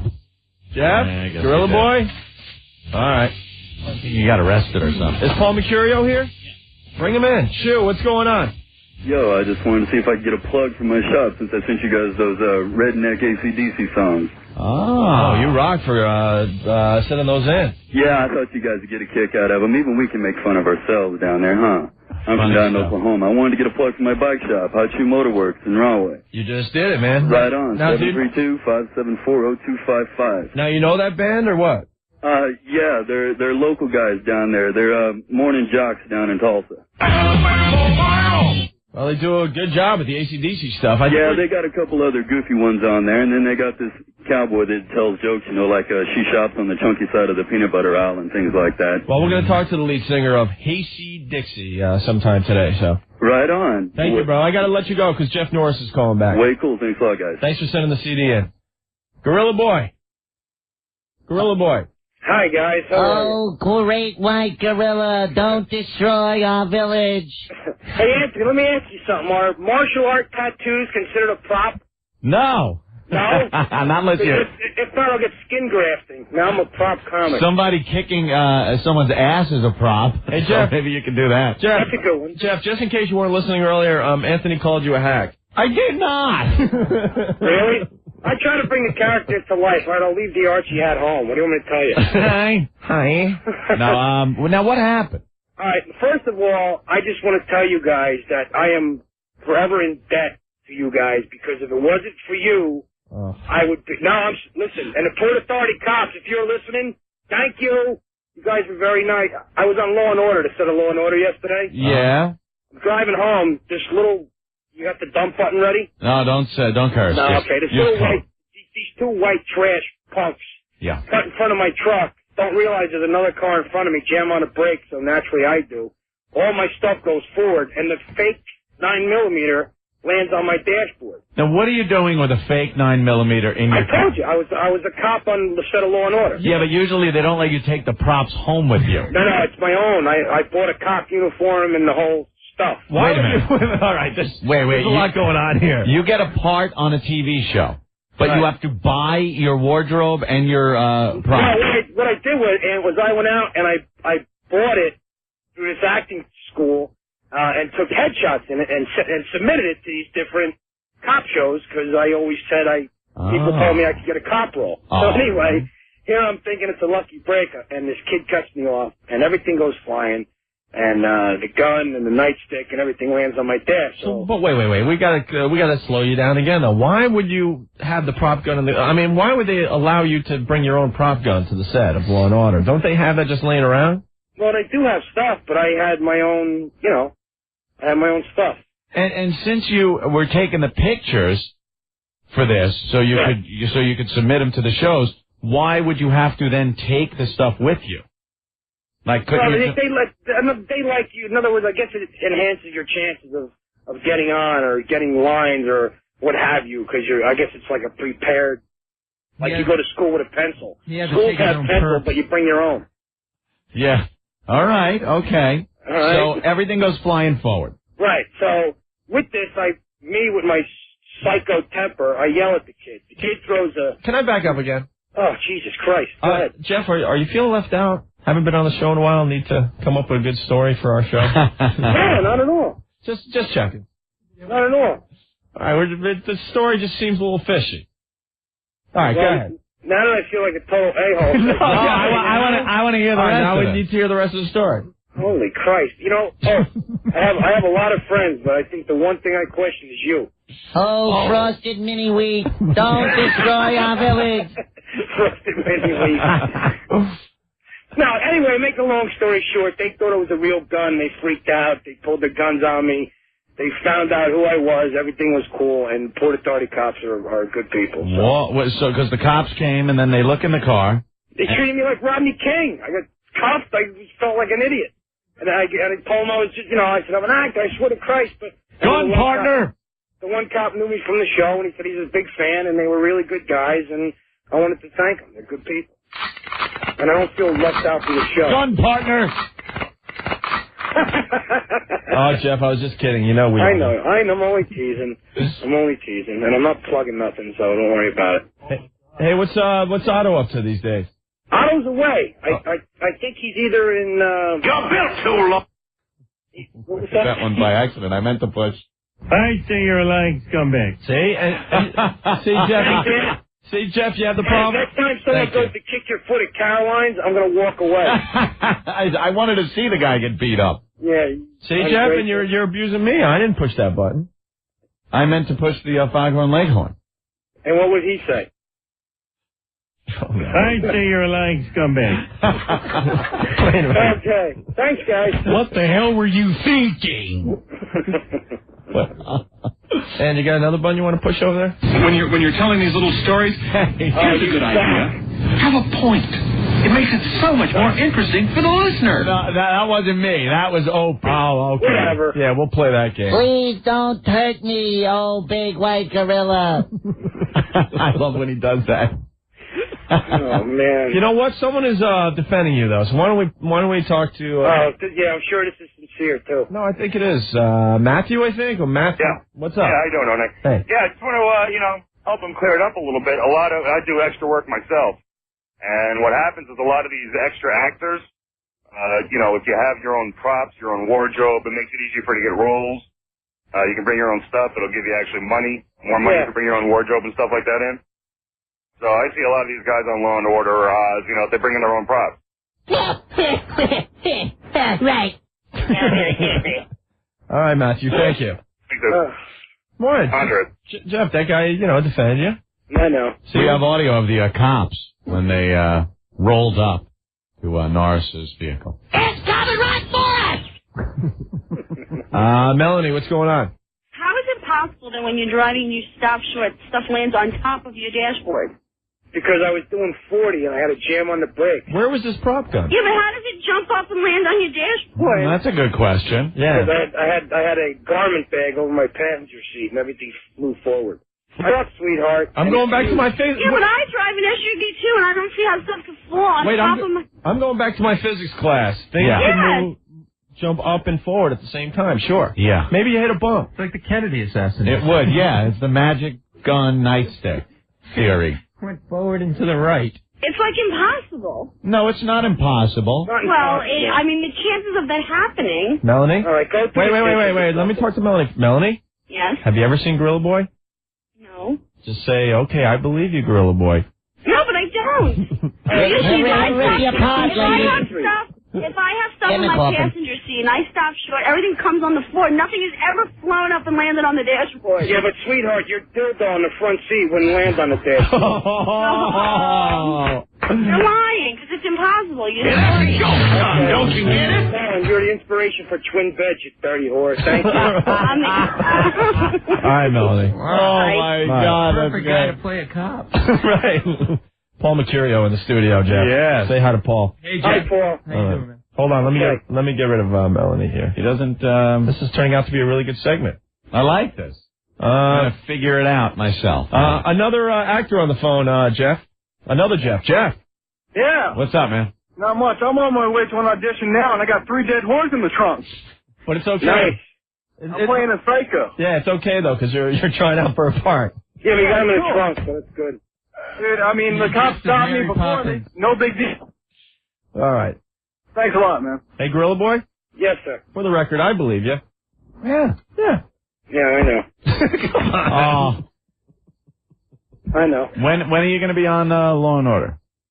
I don't know. They shoot it. I shot yesterday. I'm on it today. I guess it airs. I guess it takes like 3 weeks. Yeah. It's Special Victims Unit. I don't know when. It ain't no major big thing. It's just... Yeah, that's cool, though. You're a mini-wheat, goddammit. Yeah, that's right. I'm the Frosted Mini-Wheat. He's so more than that, too. He gets tackled in that Stacker 2 commercial. I saw that was one, running too. during the XFL stuff. Well, if I can, I did get a part in a movie, so that's one thing I will say. What movie? I'm in a movie, start shooting next week called... Fantasia? Huh? Nothing. It's called I'm With Lucy. It stars Monica Potter. Who's that? What are you? Wait. Yeah, wait. She's in that movie with Morgan Freeman. Along Came a Spider. The blonde. Why are you getting mad and saying why do I tell you this? You know what? Let me tell you something. Now I'm gonna friggin' talk.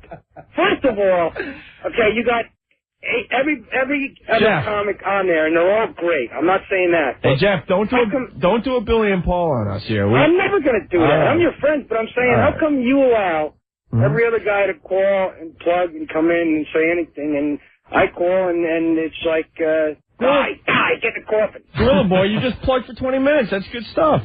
I didn't plug. I was telling you a life-threatening story where I trapped myself. And we're entertaining the people. The phones are going crazy. Look, Sarah wants to say hi to you. Hold on. Oh, Christ. You want to put the good calls through. Of course. Look, I know. Sarah, what's up? Hey, guys. Did he also have to get stitches on the side of his head because the motorcycle went into his car? Like our intern. Look. Yeah. Remember our old intern? Jeff, look, I didn't know she was going to say that. That's all right. Vinny from Rosedale saying, hey, Norris, when Santa and the Easter Bunny come over, tell him I said hi. That's not me, though. No, that's cool. I still believe in that. That's cool. All right. Hold on. I agree with Gorilla Boy. I'm an extra in porno movies, and they recommend you bring your own junk. Nice. That's pretty good, man. Hold on. Pete's found a hole in your story. One? Pete, what's up? Pete. Hey, what's up, guys? How you doing? Hey, listen, first of all, this guy's a clown. He's got an SUV, right? No, Okay. he's got one of these monster trucks, basically. All right, check this out now. He says that the bag was sitting on top of the passenger seat, right? Mm-hmm. Right. That's still way below the dashboard, guys. No, it's I not. mean, it's got to climb up. Inside of a Dodge Ram, you Time out. Yeah, time out, tough guy. You might be big, but you're stupid. Nice. You're a jerk, bro. You're a joke. You're a big goofball, man. Let me tell you something. I drive an SUV. We're going to the bottom of this. Wow. Listen to me. Let me tell you something. I drive an SUV myself. I'm in one right now, and I'm telling you, I got a duffel bag. You are not. Your mother had me up all night, bro. I deliver pizzas for Domino's. I have no life, so I have to go on Opie and Anthony and talk to Norris. No, but you got a life. You're auditioning with a cop suit in your car to get a role on Law and Order, but you got a life.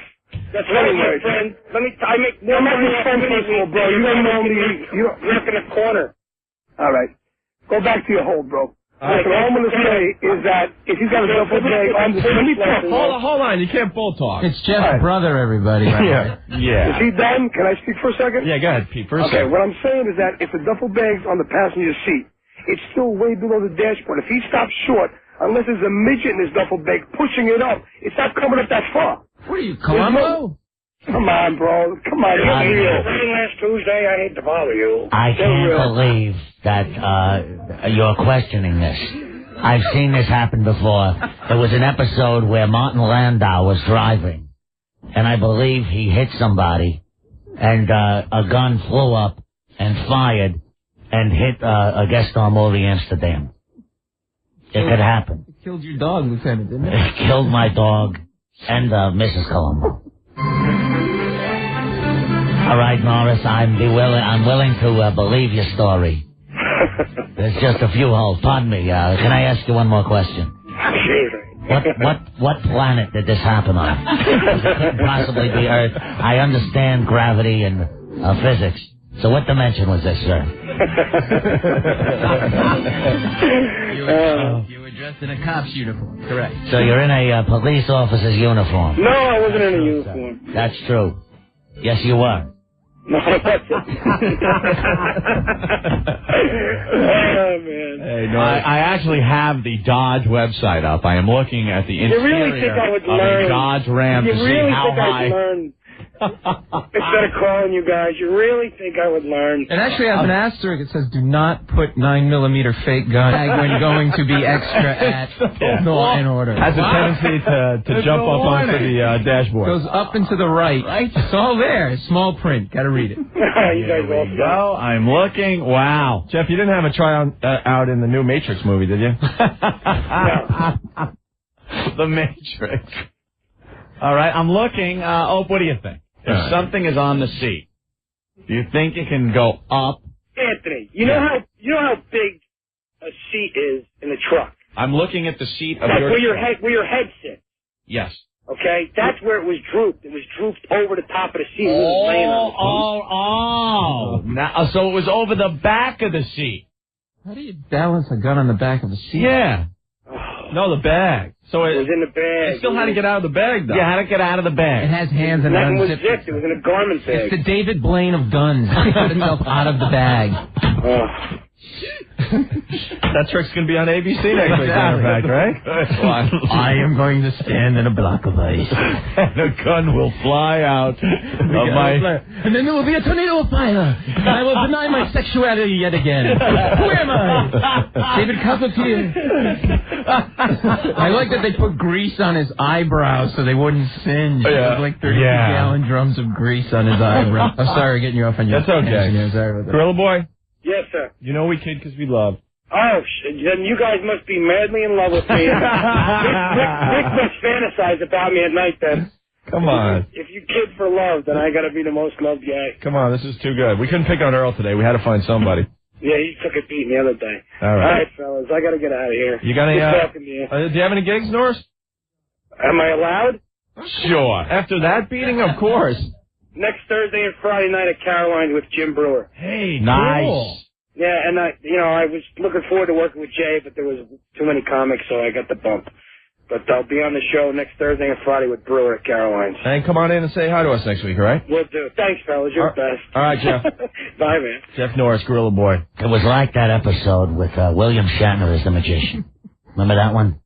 All of a sudden, guns are flying out of garment bags and whatnot, landing on dashboards. It was just like that episode. And let me get this right. At the time of the shooting, you were having dinner with the gun. Is that correct? So it's on the back of your seat in a garment bag. And suddenly the brakes are applied, and it flies right through the plastic. The gun stops. It has a sip of coffee on the way to the dashboard. I hear the gun was chipping golf balls the whole time. Now, your neighbor says you like to take walks on the beach with your gun. Is that correct? It's a prop gun.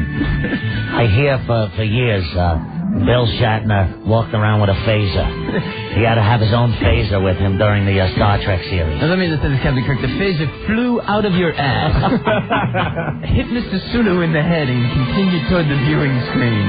You know those big globes during the Gamesters of Triskelion? William Shatner supplied those. They were actually candy dishes from his own house. I do believe.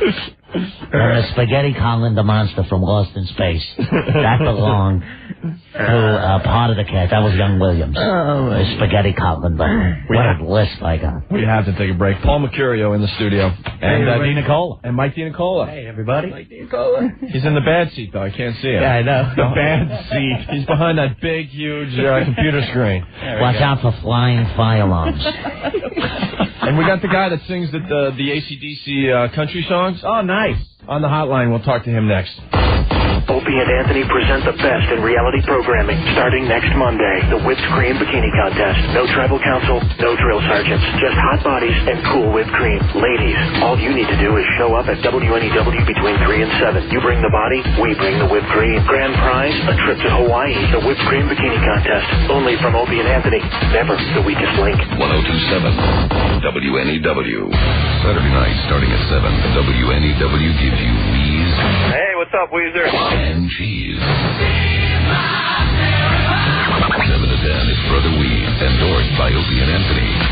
At 10, Eddie Trump cranks out the best variety of metal and cheesy hair bands on Saturday Night Rocks.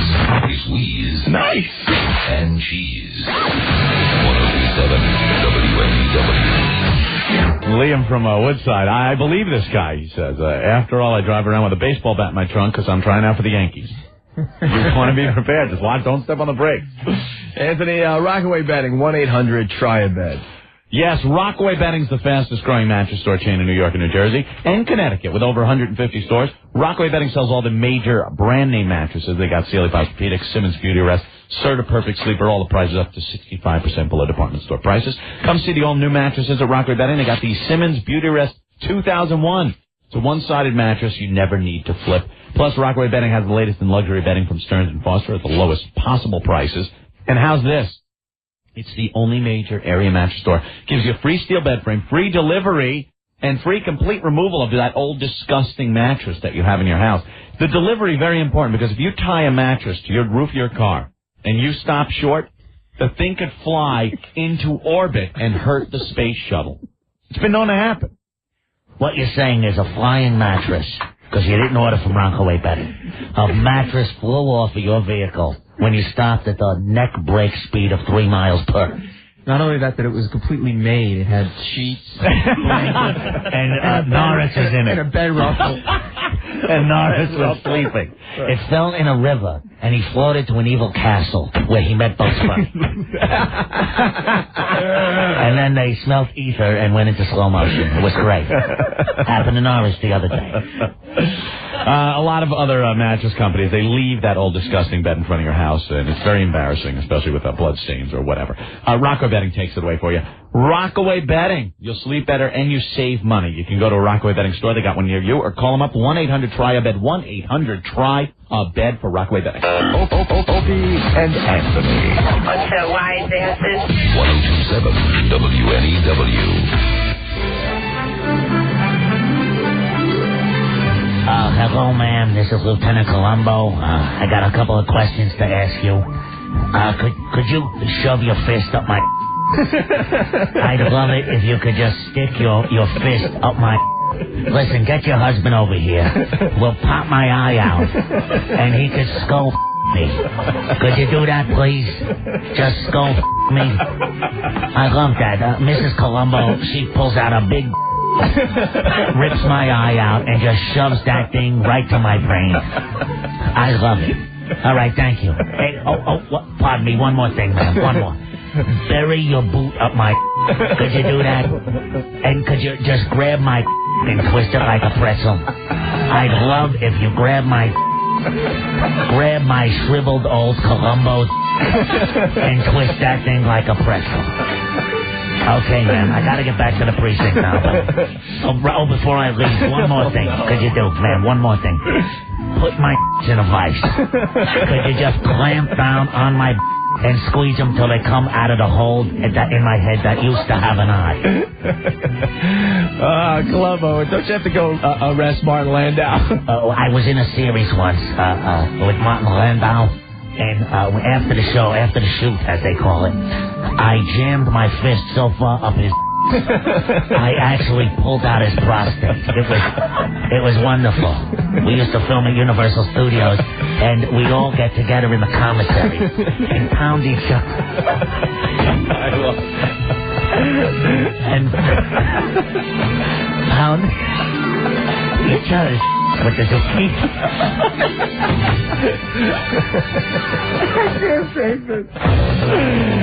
I love that one. It's the O&A Show. 212-757-1027 in studio. Paul Mercurio. Yes. Thanks, guys. A lot of people asking if you're going to be playing in the area.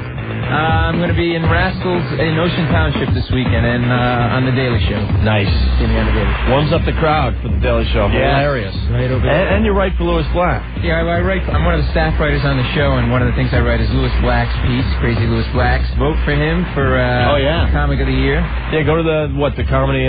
Comedy Central website. I think the number is 1-900-933-4007. Pick up the phone. We want Louis to win that. Also, Mike DiNicola, we'll get to you in a little bit, but our pal, Brother Weeze is on the line. We sent out the bat signal about an hour ago, and Brother Weeze calling us from Florida. Weezy, what's going on? I'm in hell at Disney World. You're at Disney World? Yep. You have to do it, right? Oh, I got the babies, I got screaming, I got everything. It's beautiful. What a great vacation for you, huh? You have no idea. Hey, say hi to Paul Mercurio in the studio. Hey, man. Hi, Paul. How you doing, man? Hey, man, how you doing? Do you know why we're calling you? Well, I think Ben just told me. I feel terrible about that piece. Well, all right, you could explain. In the latest rag magazine, The Star, it says, is TV mob tough guy gay? Junior Soprano gay in real life? No way, Jose. That's what Dominic 70, Tony Soprano's uncle on the show, has been telling folks after a caller on WCMF radio claimed during a live interview of Dominic being gay. He kind of avoided the issue, but his handlers went off on us after the show, swearing he wasn't, said WCMF jock Brother Weeze. Brother Weeze, call me a faggot, Tony.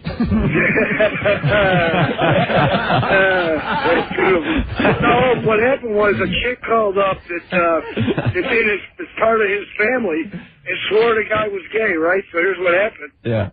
So when the brother was on the phone with us, I felt it was necessary for me to ask him, right? Okay. I mean, they got all pissed off at me, but this chick swore, and she left me her number and everything else. So I'll be honest with you, the guy was quite effeminate, and he's on the web. Guilty. No, listen. Go ahead. He's in some art film on the web right now. Yeah. And he was promoting it. It's all arty, some Cuban thing. But he swears he ain't gay, and he was mad at me. Hold on, I'm missing my Mickey Mouse exit. Oh, goddamn. Oh, goddamn. Oh. What, are you in the Mickey Mouse parking lot? Right, I just pulled out of the parking lot. Now I'm on some expressway with people yelling at me. Happiest place on earth. Anyway, listen. You call him, you're banging Mickey in the back of a van. I just pulled out of the parking lot. Go ahead, Reese. Anyway, all I'm saying is that, I could have been bamboozled by the broad that called me up because I haven't been able to find her. And I feel bad that it even happened because I try not to do that kind of radio. Uncle Jew, I cannot believe you didn't tell me that you take it up the poop chute. I can't believe it, Tony. How am I supposed to have respect in the family when Wheeze is calling me a fruit? Oh, goddamn. I already have the cancer, the big casino. Hey, do you guys ever go down to that chick's clothes store in the East Village? No. I mean, go ahead. That chick Dre, that plays Christopher's girlfriend, she's got a store. She's always there. Oh, that's right. Oh, yeah? I was reading about that in the Rolling Stone interview. Yeah, we should go down and see if she's there. Yeah. Nice. All right. That's hot. She's a hot item on the package. Without a doubt. Go down there and sniff her panties. You might get whacked. You snip her panties, you're going to get whacked. Yeah, that was a twisted scene, wasn't it, Louise? Oh, Lord have mercy. Great. That was out there. Who did that? What's his name? Paulie Walnuts. Paulie Walnuts. Ralphie whacked that stripping broad. Yeah, but Paulie Walnuts came into Christopher's house to shake him down a little bit and see if he's holding back. And he's going through the drawers and he sniffs. He picks up his chick's panties and just takes a big sniff. Christopher sees it through the mirror. Reminds me of my father and my sister's room. Anyway. What? Hey, Weeze, we had the rapist on our show. You had who, bro? The rapist. What rape? Oh, you're kidding me. It was cool, but it was kind of weird to, hang out with him. Why don't you call him a faggot too, Weeze? I'd love to call him a faggot. I'm your nephew, Uncle June. You could tell me you swallowed the child, Uncle June. Don't touch the thermostat. You guys wrong with this. I'm going to see Mickey. Don't kill yourselves, you faggot. And the comedian faggot, too. All right, Weeze. Love you, brother. See you. Cool, have fun. He's just calling everyone a faggot now. That's it. Blanket statement. No, why? Because he's in probably a minivan in the middle of Disney with his wife and 4 small kids. How is he going to Where does it turn for a guy like that did 3-4 tours of Vietnam and all of a sudden he's at Disney? He did 2 or 3 tours of Vietnam. Did he really? Because he wanted to. He kept going back. He kept re-upping on his own. He's a DJ in Disney World? No, he works in Rochester. How bad would that be? Hey, kid. It's like a DJ. Well, he's like, if you talk about a DJ in Disney, I'm thinking that's going to be the worst. That'd be the worst gig, right? Karmic return. Oh, yeah. Brother Weeze does Saturday nights here. A best of show, oh my God, I forgot what time. 7 to 10, yeah. And Tony, I hear he's gay. And once a month he does it live and we all hang and have fun with him, okay? Yeah. We gotta play this tune because the lead singer's on the phone, Anthony. How Barley Scotch. Yeah. He's the singer of this little ditty. Check it out.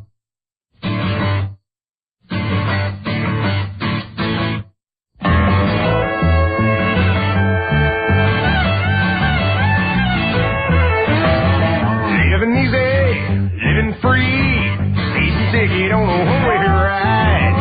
Asking nothing, leave me be, taking everything in my stride. Don't need reason, don't need rhyme, there ain't nothing that I'd rather do. I'm going down, party time, if my friends are gonna be there too. I'm on the highway to hell, the highway to hell, the highway to hell, the highway to hell. No stop signs, speed limit, nobody gonna slow me down. Like a wheel, gonna spin it, nobody gonna mess me around. Can't say done, paid my dues, playing in the bluegrass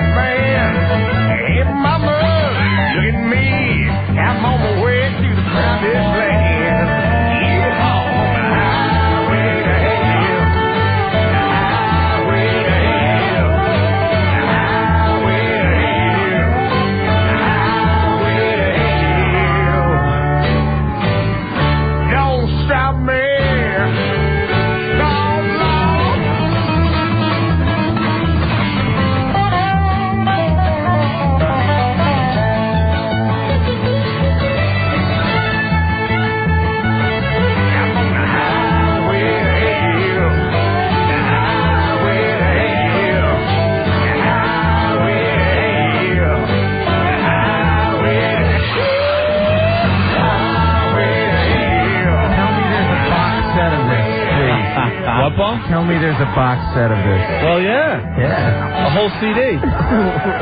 That's Hasty Dixie. And I'm going down.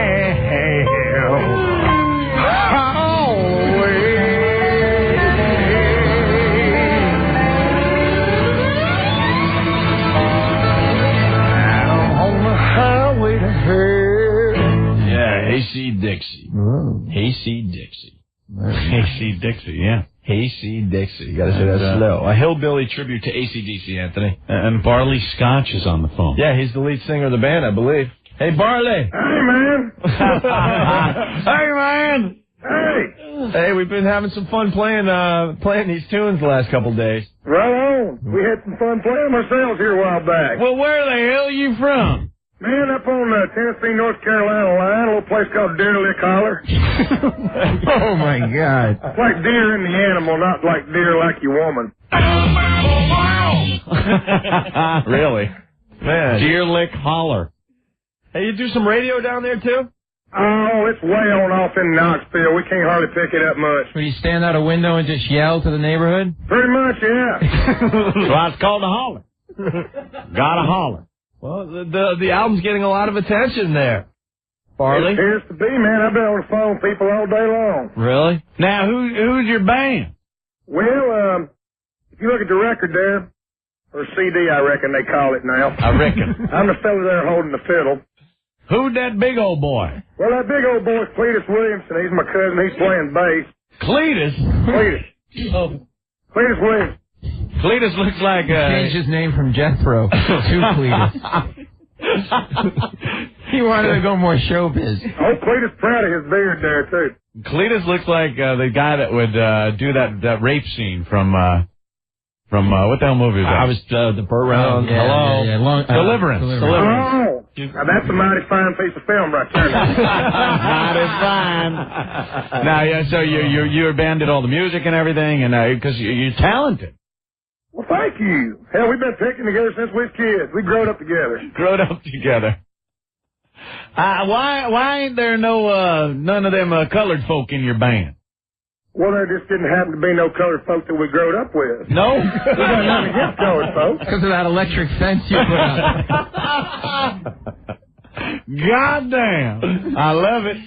We got another one. On the radio. That's great. That's two. Get away with that. Oh, hell, we do everything. A little bit of everything. Frying on the fence. They saw the noose and moved on. There's people there at the doggone media school that have been talking to me all day yesterday. They done told me wrong. They said don't cuss at all. Yeah, don't curse at all. We ain't cussed. Well, all right. Wow. So, hey, man, I'm here for you. So what other bands you guys into besides AC/DC? Oh, you know, Bill Monroe, Stanley Brothers, Clinch Mountain Boys. Yeah. Pretty much just growed up playing a lot of traditional bluegrass. We hadn't heard no AC/DC till right before we got together to make this record. And it's like you memorized my record collection. Wow, really? So now you didn't even hear AC/DC? No, man, we've since come to find out they're a pretty famous band. Why did you pick them over another band that maybe you hadn't heard? Well, it was a complete fluke, man. I mean, Deer Lick Holler is way off the beaten path, and it ain't really on the way to anything, so we don't get a lot of outside people through there, really. You know, it's not the kind of place that you just pass through, because it ain't on the way to nothing.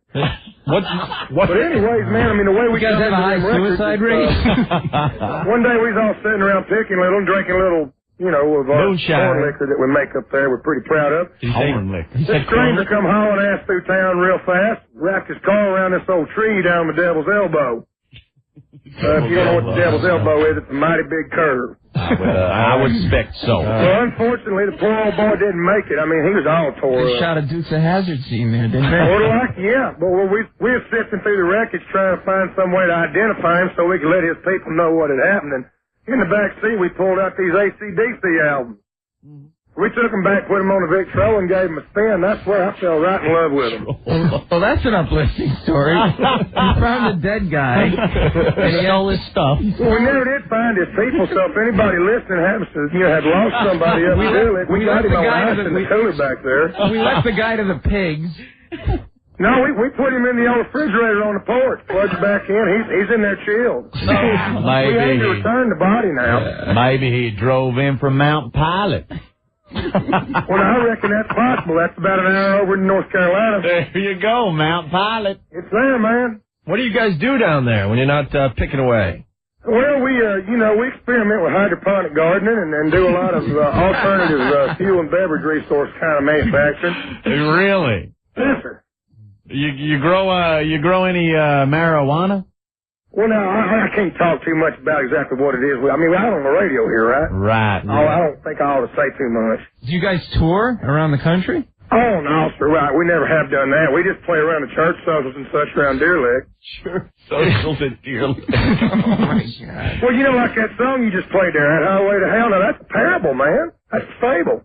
Yeah, all right. That's the same theme as a lot of the old bluegrass we grew up picking. Just, I mean, kind of from a different point of view now, but... Did you play that for Easter? Well, yes, sir. Yes, sir. How many people are in Deer Lick? Oh, about 150, 160. That's it? It varies a little bit from time to time. Depends on who's born, who died. Well. We should ask him about the Jeff Norris gun thing. Oh, what happened to him? You ever have a gun in the passenger seat when you're driving? Well, usually I put it under my seat. Yeah. Well, you're smart. All right, whatever. It's saying us to have one in the passenger seat. What might happen? Well, a guy claimed that he had a prop gun in his passenger seat. He stopped short, and the prop gun ended up on the dashboard. Now, is that possible? Not unless the car flipped over, I don't reckon. The acceleration due to gravity should take that gun more toward the floorboard. There you go. I believe 9.8 meters per second. Oh, by the way, he's an associate professor of physics at Harvard. Hey, that's pretty good. Farley's pretty funny. What's your stand? That's, of course, not taking into account wind resistance. Right. Now, what's your stand on the Confederate flag? Well, I don't really think much about it one way or the other, really. Well, that Mississippi, they decided to keep it. Yeah. Well, you know, I heard about that, and when they said they were going to have to take it off, it just didn't make any sense to me. I thought, what are they going to do? Send a boy around with a carpet knife to cut it out of every flag? And then wouldn't that flag look pretty stupid with a big hole cut out of the corner of it? You make a lot of sense. I just try to be practical. My daddy raised me like that. Yeah. Hey, what do the women look like down there? Oh, well, you know, some of them's pretty fine. Some of them, they get a little heavy. The ones that keep their teeth good, we like that. Nice. Well, I would think with a limited amount of people in Deer Lick, that you wouldn't have many girls to choose from. Well, you don't, but it's kind of like writing a sonnet. I mean, you got 14 lines. You got to rhyme it in a certain way. I mean, saying without a pattern can create beauty sometimes. Oh, my God. Are you saying there's a little bit of incest going on? Now, in the eyes of the Lord, I reckon we're all related to some degree or another. Oh, wow. That's great. Really busting apart those stereotypes. What about the having sex with the pigs and the sheep and stuff? Yeah, any bestiality? I personally don't have any experience with that now. I mean, is that because you've been turned down by the sheep and the pigs? Well, what have you heard then if you haven't had the experience? Well, I hadn't heard much. I just, seen movies made in places like New York City that mention it, but I don't know anybody that actually does it. Mm-hmm. Are you married? I'm on the radio, right? Yeah. Oh, sure, I ain't married. Okay. Yeah, you got the girls all worked up in their cars here in New York. Hey. You got an email address? They'll send you off a little email. All right. I'm thinking Stinky Road Trip. The Deer Lick Holler. Do we dare send Stinky to Deer Lick? Good Lord, I don't think he'd come back. And our own Black Earl. We have a black guy that works with us here, a Black Earl. And would he be welcome in Deer Lick Holler? Well, yeah, I'm sure. Yeah? He's constantly having sex with a white woman now. Constantly. Oh, now you're trying to drag me into political race issues. Race issues. I have no comment on no racial issues. Very good. That's the right answer. He's a diplomat. He's very diplomatic. Well, Yeah. Farley, you're a lot of fun. Hey, thanks, man. That's what I'm here for. I want to be loved. Have you been up to New York at all? No, sir, I never have. You ever been out of Deer Lick Holler? Yeah, I've been down the road to Knoxville many times, over to Asheville, down to Boone. Down to Boone. You guys got some of that technology down there? What kind of technology? Like the computers and stuff? Well, you know, our manager, Max Percentage, the reason why he become our manager is he was the only fellow that had a GED and a computer, so he's pretty computer literate now. GED and a computer. It was between him and Joe, who had a toaster and Max Percentage and a flashlight. You catch the name of his manager, Max Percentage? Yeah. We had one. His name was Owen Money. There you go. Hey, you guys into the George W. down there? The George W. You like George W., the president? Well, you know, I think I would have had a lot more fun hanging out with the fellow y'all had up there before. Oh, I mean, he seemed like he knew where the ladies was at, and this one you got in there right now don't seem like he's even interested in women. And you're making it sound like you're from another country, and you don't like our president. He's yours, too. Right. Oh, I don't have nothing against him. I don't even know the man. He just doesn't seem like he'd be nowhere near as much fun as that old Clinton. No, Bill Clinton was fun. I mean, I never read stuff about him. I thought, I want to party with this guy. Oh, George, he just seems straight-laced. I don't know if I'd have any fun with him. Yeah. You into the militias or anything like that? No, I don't know nothing about no militia. No. We like to, hunt deer with muzzles, but I don't know. You into the militia? No. It's hard to get one started here in Manhattan. Well, you got plenty of people. What's the problem? Really solid rock, this island. They frown upon that in Manhattan. Huh. Well, you just have to go underground then. They're keeping us down. Mm-hmm. Hey, could you say well, doggy? Say what? Well, doggy? Well, doggy. Yeah, like people say that down there? No, I don't think I've ever heard anybody say that. When you get excited about something, it's got to be clean. What's an expression that's local to your town that, like, we would never hear? Give us one. Like, when you're not, like, you say, oh, my God. Like, we say, oh, my God. What would you say? Land sakes. For land's sake. Land's sake. Sakes alive. Yep. Hey, Barley. Yeah. Jeff Foxworthy, funny? No. Yeah. All right, we can hang with you. That old boy way too clean cut. He ain't the genuine article. You like Gallagher? I don't believe I've ever seen me no Gallagher. He's the guy that busts apart the big watermelon with the hammer at the end of his act. The fruit has no chance. Never seen the old boy. Just sitting there. Can't roll. Seems like kind of a waste, though, man. You can make good wine out of watermelons. You can see that watermelon's trying to roll off. Thank God we got one of them delays. Yeah, we had to dump out there. All right, Barley. Sure. All right, Barley. We'll be letting you go. You say hi to everyone down there. We'll be playing your record. Man, we sure do appreciate you playing that record. You want to give out any plugs or anything? I just the label here tells me it's in every Walmart in the country today. You got Walmarts in New York?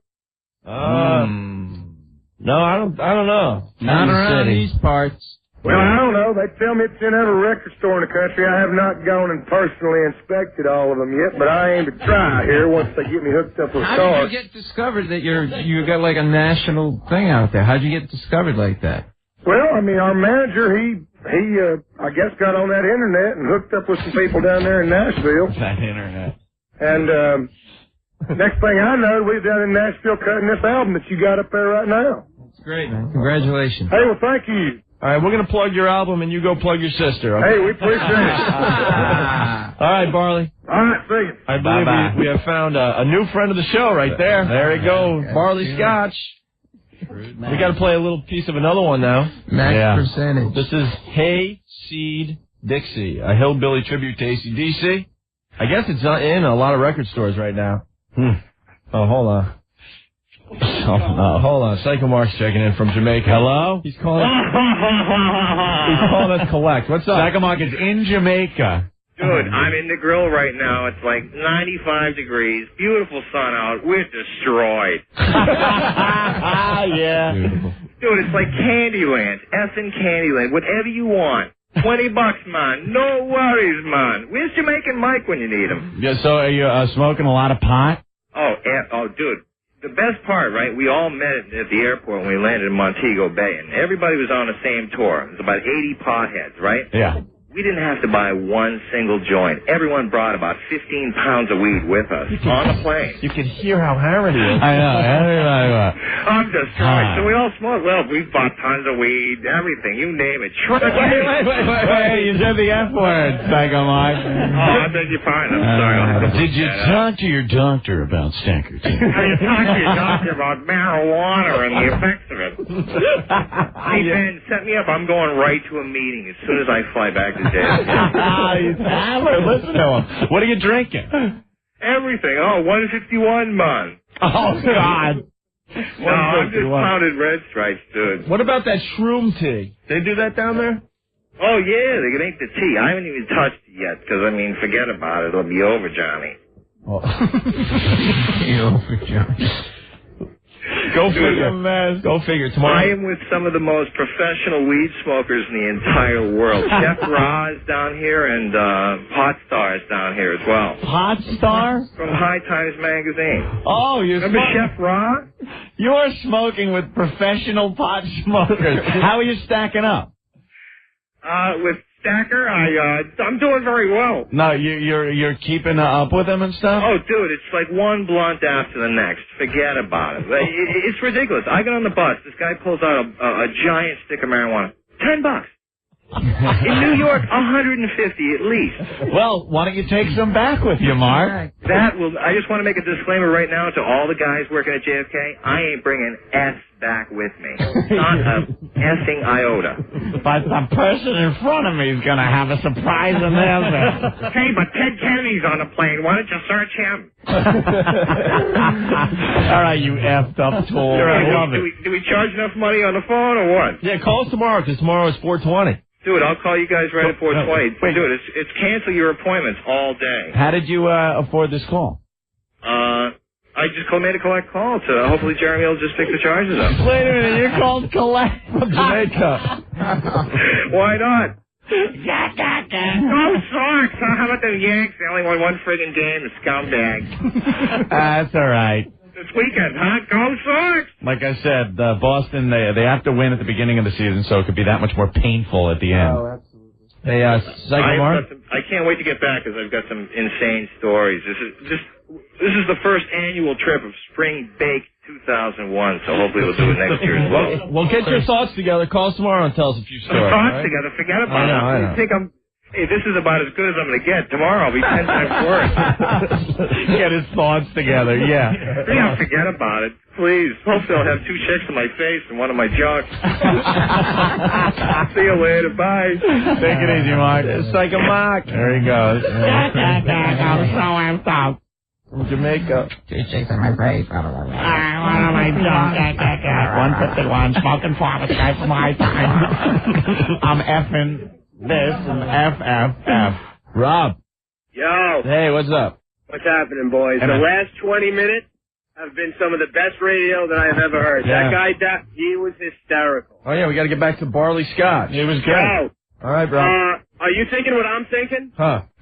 Road trip to Derry. I mean, Deer Lick. Yeah, we're thinking about it. Deer Lick. We'll see if we can figure it out. Deer Lick. All right. As we go to break, Paul Mercurio in the studio. Another one from Hayseed Dixie, a hillbilly tribute to AC/DC. It's in record stores.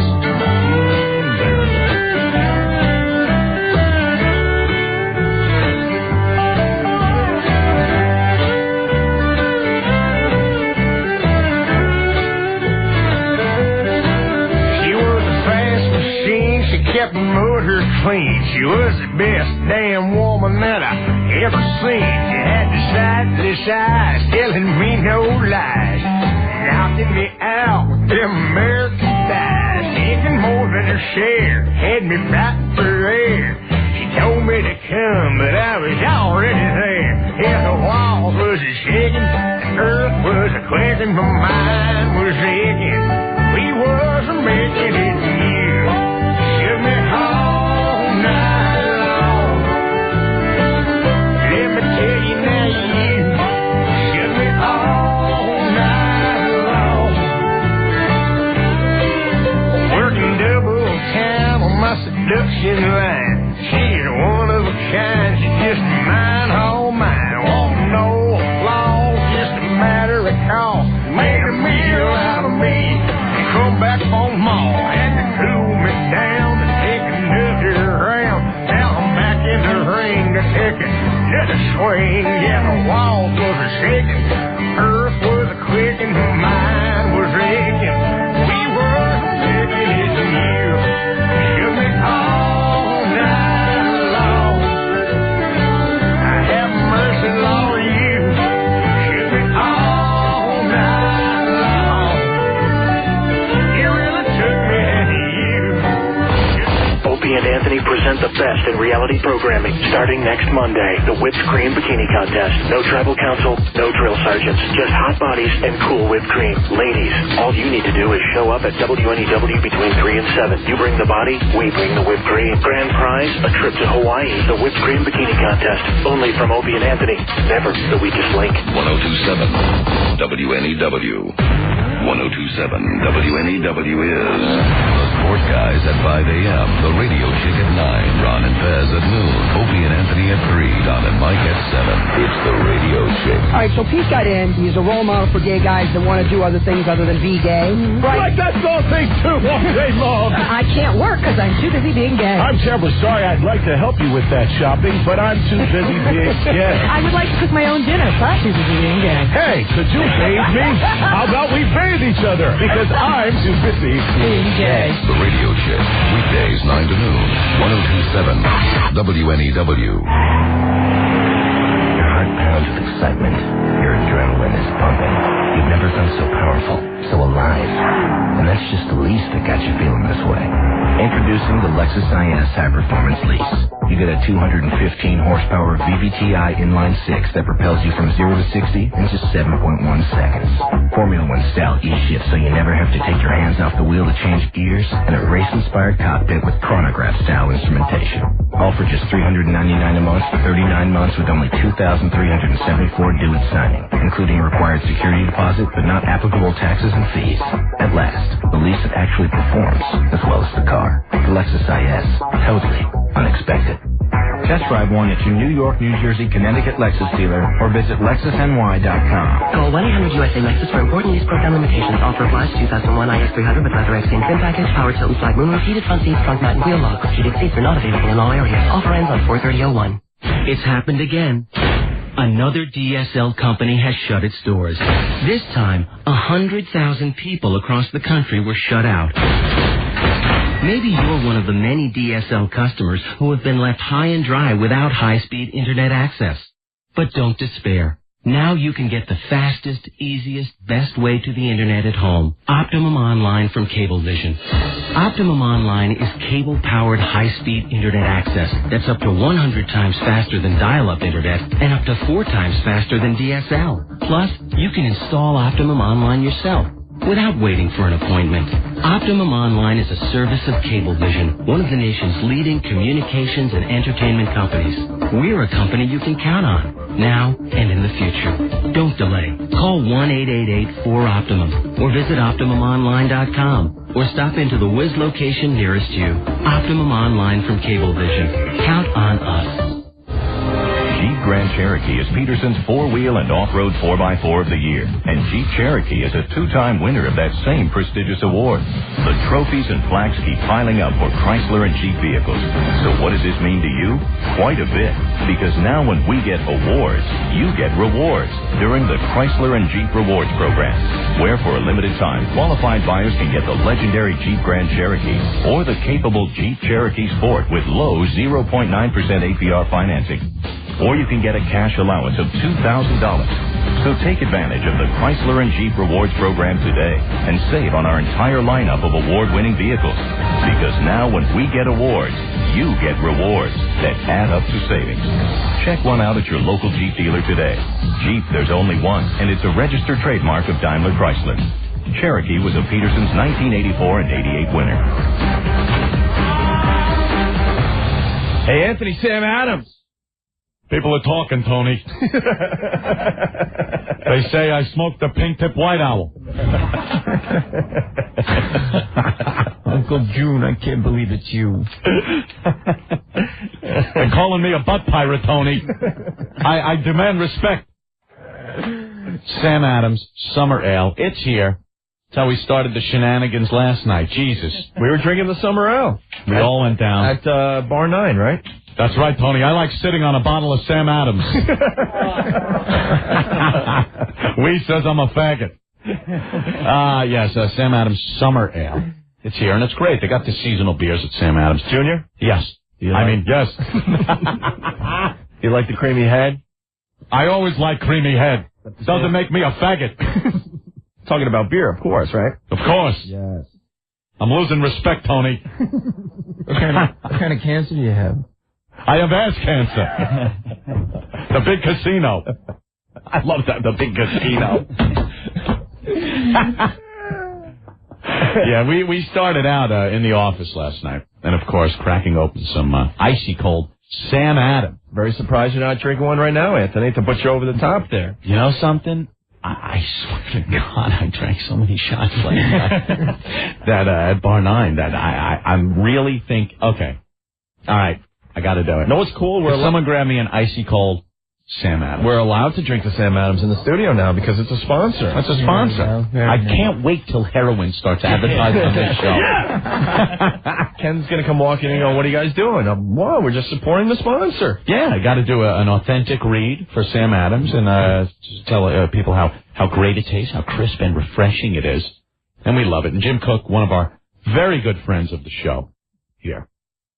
Sam Adams, check out the Summer Ale. Or any of the Sam Adams beers that are out there, whether you're out at a bar or you're shopping for home. A few beers for the fridge. Uncle Junior? Yes. You don't like the pink lettuce? Pink lettuce? What's that? Tony. What? I'm a faggot, Tony. Uncle Junior, why did we have to hear it from a newspaper, not from you? I don't know. I told Dr. Kennedy in the strictest of confidence. Dr. Kennedy's my hero. He's going to cure me of my ass cancer. The big casino. That was no prostate exam you were getting in that doctor's office. You know, it felt good, Dr. Kennedy. Dr. Kennedy is gay. Did you know that, Uncle? I know. That's how the rumors get started, Tony, of me being a faggot. Carmela's coming over. You come over. Carmela's cooking sausage this weekend. I wear Carmela's clothes, Tony. I admit it. Like it or not, this will be the most popular radio show in New York City. The O&A show beats the hell out of my dad's old pornos.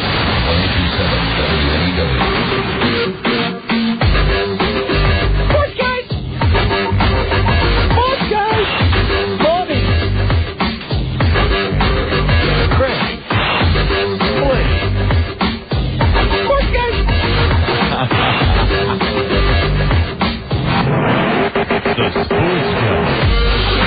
212-757-1027 is our phone number. We have Mike Dina calling in the studio. Hello. And Paul Mercurio, who's playing Rascals this weekend. Very funny guy. Yeah. And I was telling him during the commercials, the only comedian that comes in here prepared. Look, he writes notes and stuff. I like that. We get all this oddball stuff on the Daily Show that we don't get to do on the Daily Show, so I save it for you guys, you know. There you go. So the stuff that's not good enough for the Daily Show, you figure you right. So the second rate code for the stuff that was rejected. Wait, you ready? Right. The stuff that Lewis flagged. All right, give me crap. Here we go. No more exploding cows in the Alps. What? The Austrian province of Wahlberg will ban the practice of blowing up dead cows with explosives on its picture postcard in Alpine Meadows.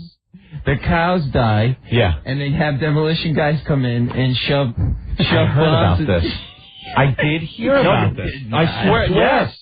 We talked to a guy years ago when cows were dropping dead from the heat in the Midwest, like 3-4 years ago, something like that. It was a big story like USA Today that cows actually explode while they're still living sometimes. Right. Because of the gas and stuff. The gas is in them. So all these cows are laying there dead. We'll get a farmer on the phone. They're dead in the heat. They start bloating up, and it's disgusting. And it costs so much money to get rid of it that they blow the cows up. It scatters their pieces around, and predators come and get it. It costs $1,000 to take it away by helicopters. Yeah. $32 with the help of demolition experts who place explosives inside the cadavers. Yeah. And some people are upset, you know, and it's freaking out, you know, the other cows. Who, like, yeah, well, I guess and so. it's perpetuating the problem because the other cows are seeing their buddies blown up and they're getting heart attacks and they're dying. They got blown up. Yeah, what would a freaked out cow look like? I grew up in Wisconsin. I've seen plenty of cows. Never once have I seen a freaked out one. A freaked out cow. Moo. You've seen one maybe look of concern on their face, but never freaked out. They would wrap them in the, what do they call it, primer cord, like this explosive rope. And they'd wrap them up and boom! Oh, they stick it in, man. To get eaten by a large predator. And it sounds like fun. Yeah. But the closest we went was cow tipping. Yeah. I did some of that cow tipping. Yeah. Pretty scary. Because they get up and chase you. Yeah. I thought it was all cool until I realized that the cow has reflexes. What fun. And when you're hammered in a field somewhere. Those feet are flapping around. Oh, man. Feet. Yeah. Hooves. Are they hooves? All right, yes. we got a guy who grew up on a dairy farm. All right. Neil. Yeah. What's up? I grew up on a dairy farm, and the cows would get out, and they'd get into the young corn is green, and they get so much gas that they would fall down and they'd just blow up. Nice. So they wouldn't blow up, explode. They just get huge. And the vet would come up with a cordless drill and a stainless steel bit with a tube. Yeah. Drill, find a spot in their side, drill right into their stomach and let the gas out. That's it. I'm going to be a dairy farmer. Wow. Come on. Then what happens to the cow? It now has a hole. They get up and they walk back to the barn. What about the stomach? There's a hole in it now. It would heal up. Really? The bit's not like a 3/8 bit. It's only like a pinhole. But can't you anticipate that's going to happen and keep the cow from... They break out of the fence. you know, with their exposed to the sun and all that. Yeah, because it's too tempting to go out and they smell the corn. And they're stupid. They're stupid animals. And they get too much gas, they blow up, and then you gotta pop them. It starts to ferment. Right. Gas ferment. Because the corn is green. You got to let it get old, and then you can, you know, right. then it. When they eat the green corn. Right. Uncle Junior, that happens to you a lot, doesn't it? Yes, another type of drill. Tony, drill me, Tony. I love being drilled. I have no respect in the families anymore. Don, what's going on? Don. Yo. Let's go, man. You're sorry. You're wrecking our napping flow. there, boys. That's all right. Let's go. I got a buddy of mine that lives out in Thailand, and one of their pastimes up there, they pay one of the locals to bring them out, and they shoot RPGs at cows. Oh, yeah? No, seriously. Grenade launchers, basically. Exactly. Okay. And it's to thin out the herd or just for fun? Just for craps and giggles. Craps and giggles. Oh, okay. Or claps and giggles. Thank you, Don. Yep. How can you shoot innocent women and children? It's easy. You just don't lead them as much. Love that.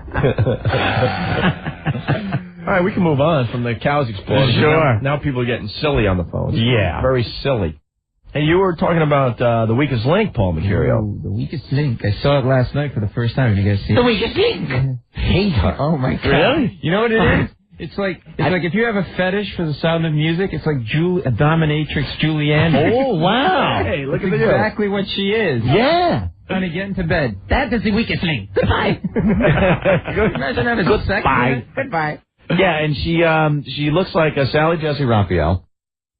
And she's very hard, very like nasty. And it's forced, and she's in black leather, and she's 56, and I want to go on and I want to lose. And you know when you go to a baseball game, they give you those little souvenir bats. I want to have those bats in my pant leg, and I want to lose in the first round. And then she walks by, I just want to whack her in the face with it. Not to the point where I kill her, but she's so deformed, not even the best plastic surgeon in the world could put her face back together. So that she cannot look at herself in the mirror ever again. She has to live with the fact that she is the weakest link. Goodbye.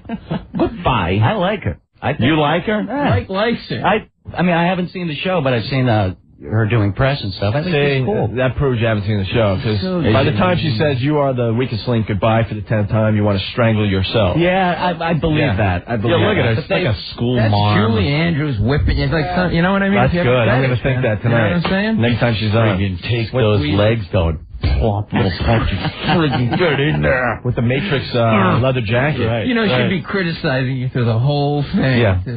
What is that you're doing? This is some of the worst sex I've ever had. Goodbye.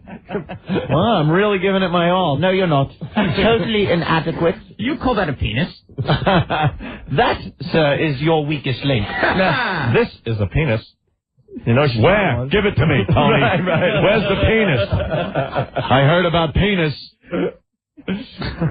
Oh, man. She might be a type. People, and they take it. She treats them like they're 3-year-olds, and they just take it. It's just so, like, how badly do you want to be on television? You're obviously a moron. Oh, okay. Yeah, whatever you say. Yeah.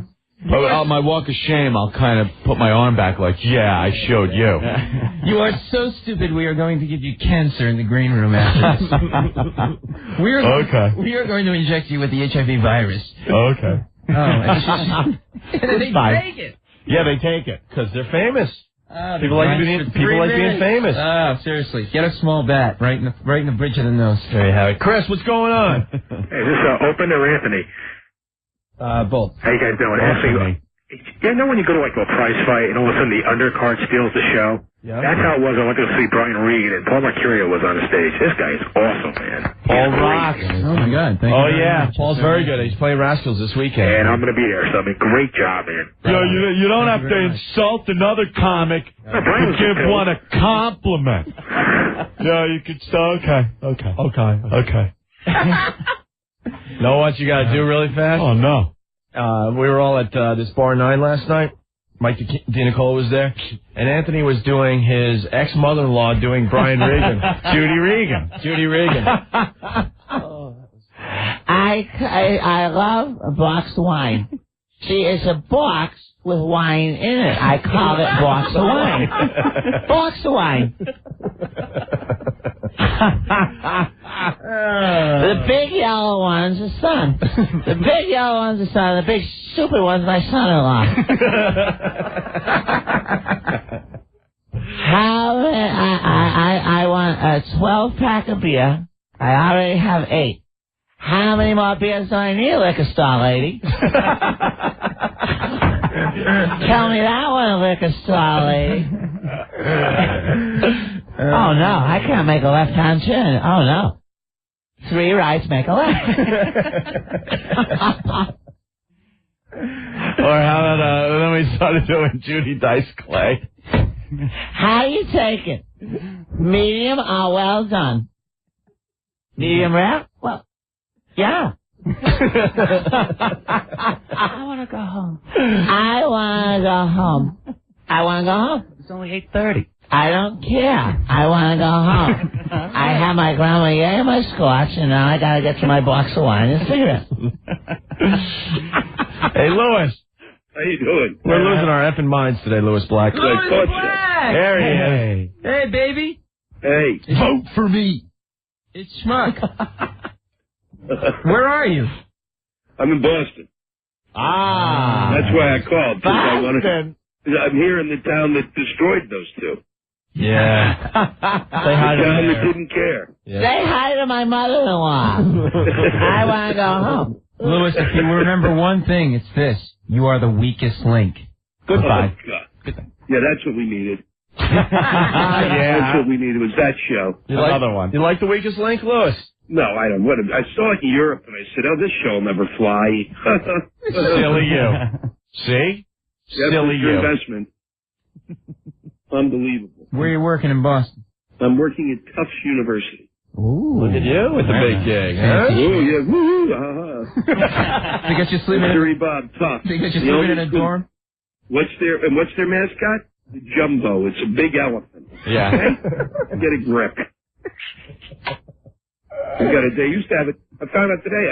I came up here once. I saw this elephant. It's stuffed. Okay? They have a stuffed elephant there? They used to. Then the building burnt down. Now they keep its ashes in an urn. An actual stuffed elephant. Yeah, it was P.T. Barnum's elephant. Oh, it was a real deal, and they stuffed it now. Wow. I thought you guys would know this. No. Yeah, we're going to know anything. Well, you guys used to be, it was all Boston this, Boston that. When I first met you. It was all a lie. Yeah, we had to fake it. That's what you do when you go to a new city. You make believe you like the team. Louis, how are you doing in the voting that's going on for the funniest guy ever on the planet? I think I that's have no what. idea. Comedy Central is doing the little comedy voting thing that you do. Who are you up? Yeah, the American Comedy. It's always nice to be put in that position of running against people you like. You pit you against fellow comics. Come on, you called in for yourself like a dozen times already, you told me. Huh? Oh, no, you can't, piggy boy. Okay, Mr. Smarty Pants? Yes, you did. And how do you know you can't? You won't be appearing in There you go. Hold on, there's a guy that wants to talk about Tufts University. Adam. Yeah. What's up? Lewis is playing Tufts tonight. Yeah, I went to Tufts. I graduated in '98. That place, man, You guys better watch yourself, Lewis. There's hot guys there, though. Huh? Tony, hot guys. No, lots Uncle of Junior gas. spent the weekend up there. And they're young. They don't mind the ass cancer. Yeah. I love the F truck. They like to protest. And Norm Macdonald was up there. You know, he was a mess on stage. He was funny, but yeah, they protested because he was making fun of everyone. All right, Adam, thanks. No They'll have a problem. lot of fun with me then, won't they? Yes, oh, they will. absolutely. Well, yeah. I wish I was still there to see it. See you guys. I should be disappointing them within 8 minutes. Hey, Louis, you seem pretty happy today. Well, you know, I'm not. What's wrong? What's wrong today? What's wrong today? Yeah. What's wrong today? What isn't wrong? How's your polyp? Oh, I've still got it. Is it moving around still? It's still moving around. You got a polyp? It changes shape. It's in your I stomach, think it's right? a little man. I think it's me trying to be pregnant. I think it's part of Uncle Junior in you. Go to Dr. Kennedy. He's the best. Dr. Kennedy is a saint.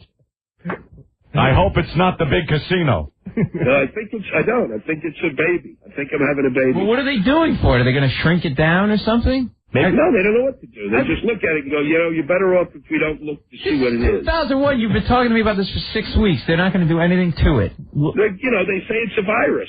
Louis, maybe it's your long-lost twin brother, and an arm's going to pop out of your stomach soon. A conjoined twin. Or just another mouth. Right. Try a laxative. I won't need anybody. I can just talk to my belly. How are you guys doing? Life's good. Paul Mercurio's killing today, man. Is he really? I'm sorry to interrupt him. No, that's all right. We love it. Hey, your swanky new apartment's empty if you're out of town. Can we go over there and do some stuff? Nope, that's the thing. It's got, like, double locks. Security? It's got guys in front with machine guns. New place? Does this mean it has heat? Oh, yeah, it's got everything. Oh, he's so sold Look out. at you. Man. Did he? Oh, my God. He moved out yeah, of a little yeah, crap sold hole. out. Louis Black sold out and got some heat, huh? It only took 500 years.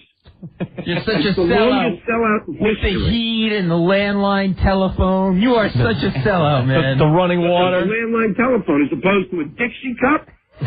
Did you leave Hell's What should I be Kitchen? using, Mercurio? We don't know you anymore. You got running water. Yeah, you better not get happy. Oh, yeah, I'm really ecstatic. All I found out, you know what I found out? Rich people are bigger pigs than I thought they were. Right. That's what I've discovered. What, in your building? All over the place. Stand in my building and during tax time. Oh, how many breaks can we give you, Mr. Black? Oh, God. Oh, now that you have money, what can we do? Let's bend over for you. We don't have a dime. All right. You know? All right, I just figured it out. Of course, tax season just passed. Yeah, it was great, wasn't it? You didn't do too well this year, huh? No, I did fine. Why? Because I have money now.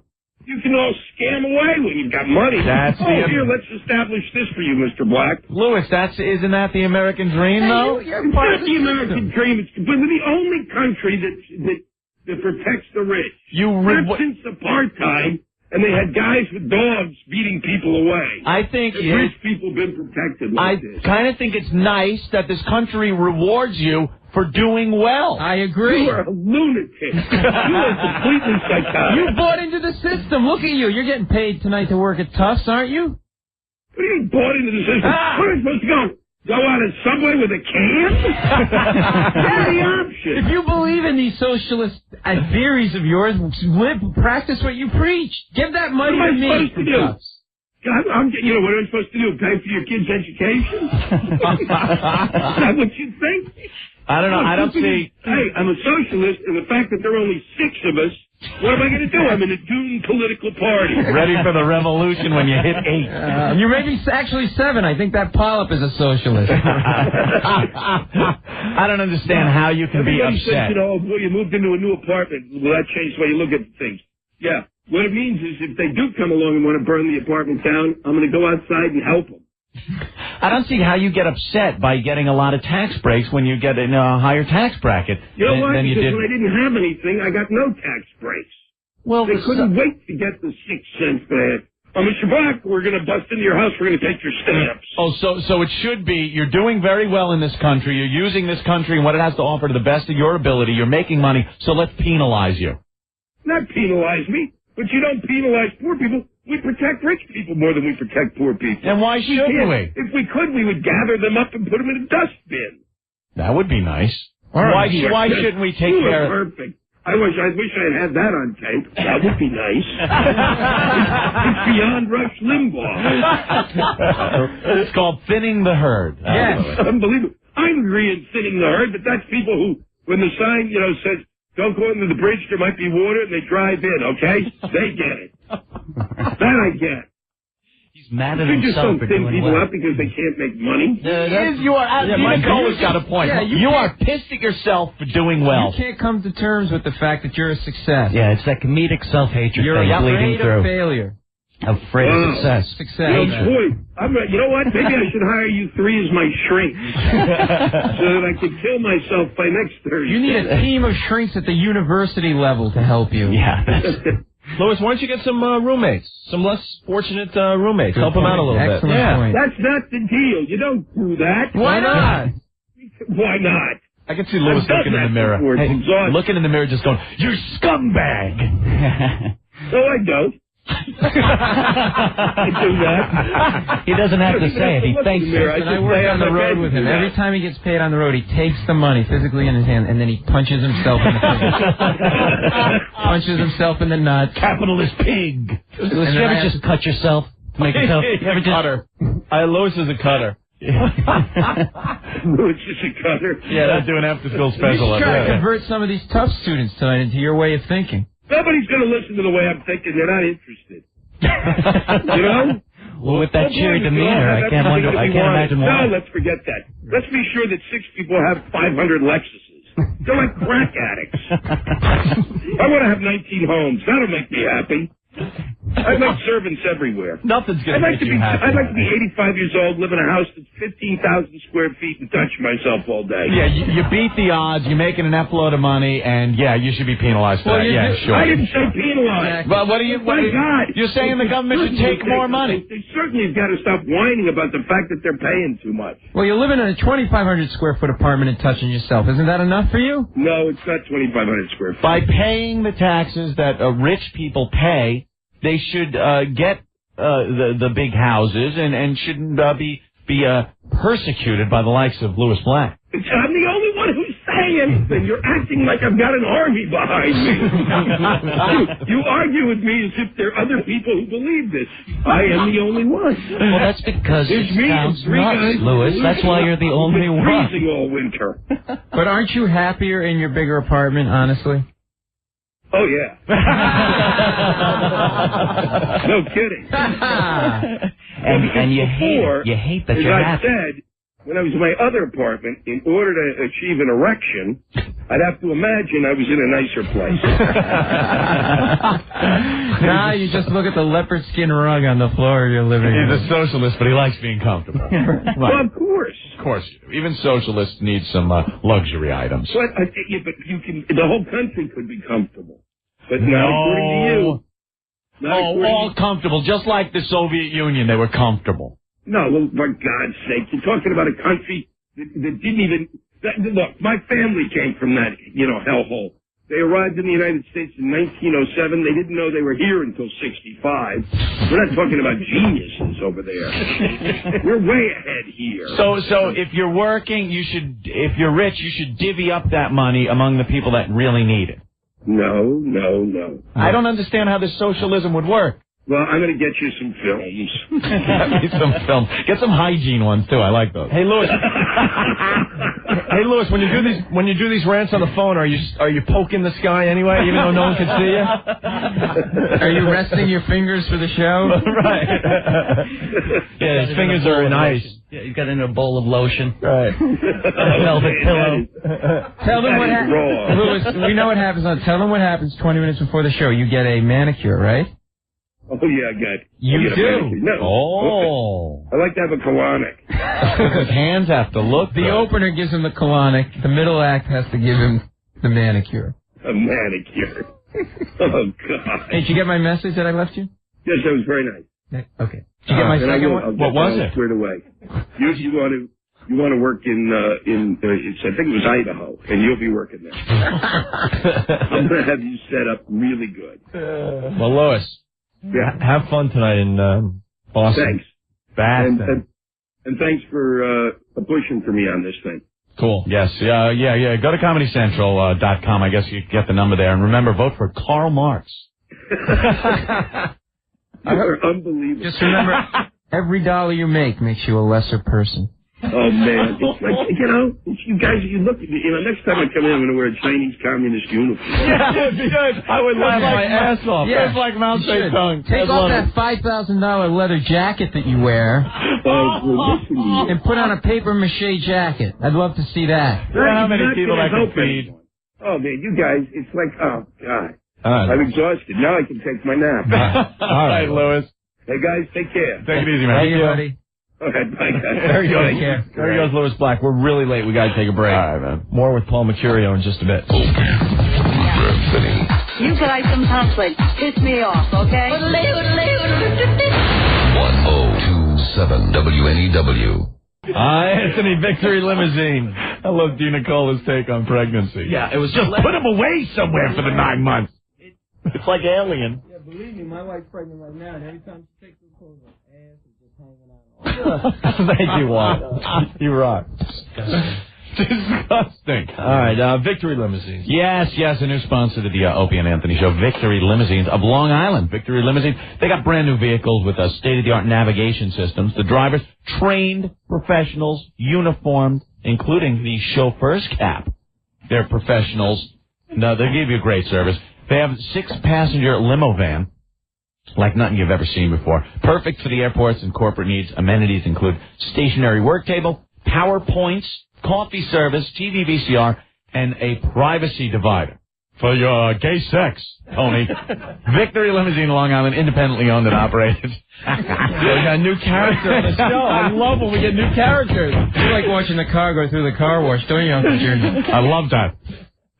They give you the personal attention you need and that you don't get from the other transportation services. Celebrate the grand opening with some killer specials. To area casinos, the big casino. Airports starting at $45. And make reservations for the Long Island Wineries Tour. Give Victory Limousine a call today. 631-VICTORY. That's 631-VICTORY. Take advantage of the special grand opening deals before they're gone.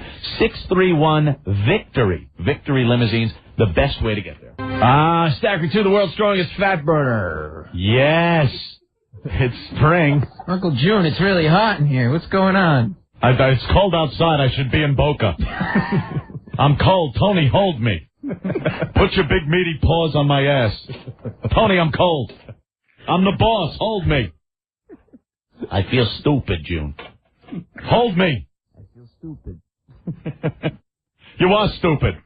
Get me my Streisand CDs. Well, Uncle June, I got you Mario Lanza. I'm a faggot. I don't want Lanza. Tony, reach around. Give me the reach around. Oh, not that again, Uncle June.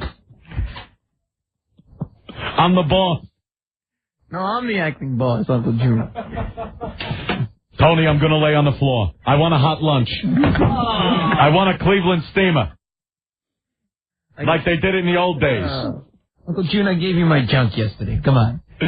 I want a Cleveland steamer, Tony. It's warm. I'm cold. The chemo's getting me cold. I need a warm, hot lunch.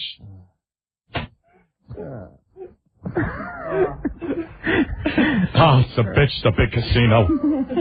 Uncle June, I got a pickup coming. I can't do it now. You got a crap.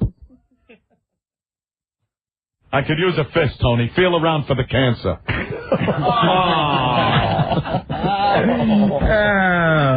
Hey, before you start peeling off layers of clothes this spring, peel off the fat with Stacker 2. Love the segue.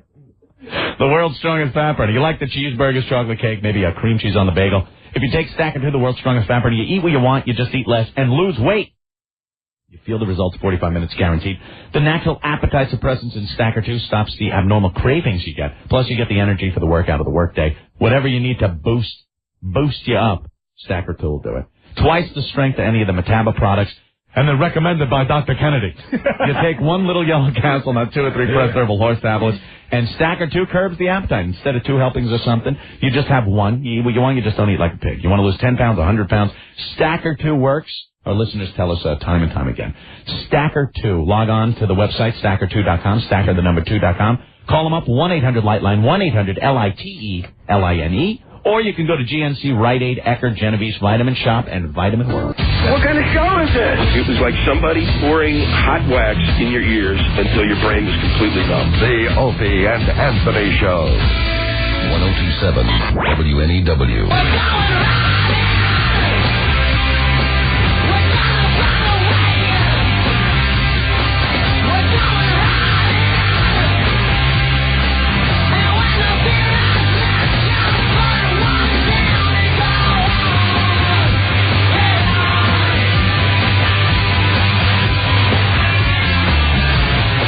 Buck Cherry, riding, Anthony.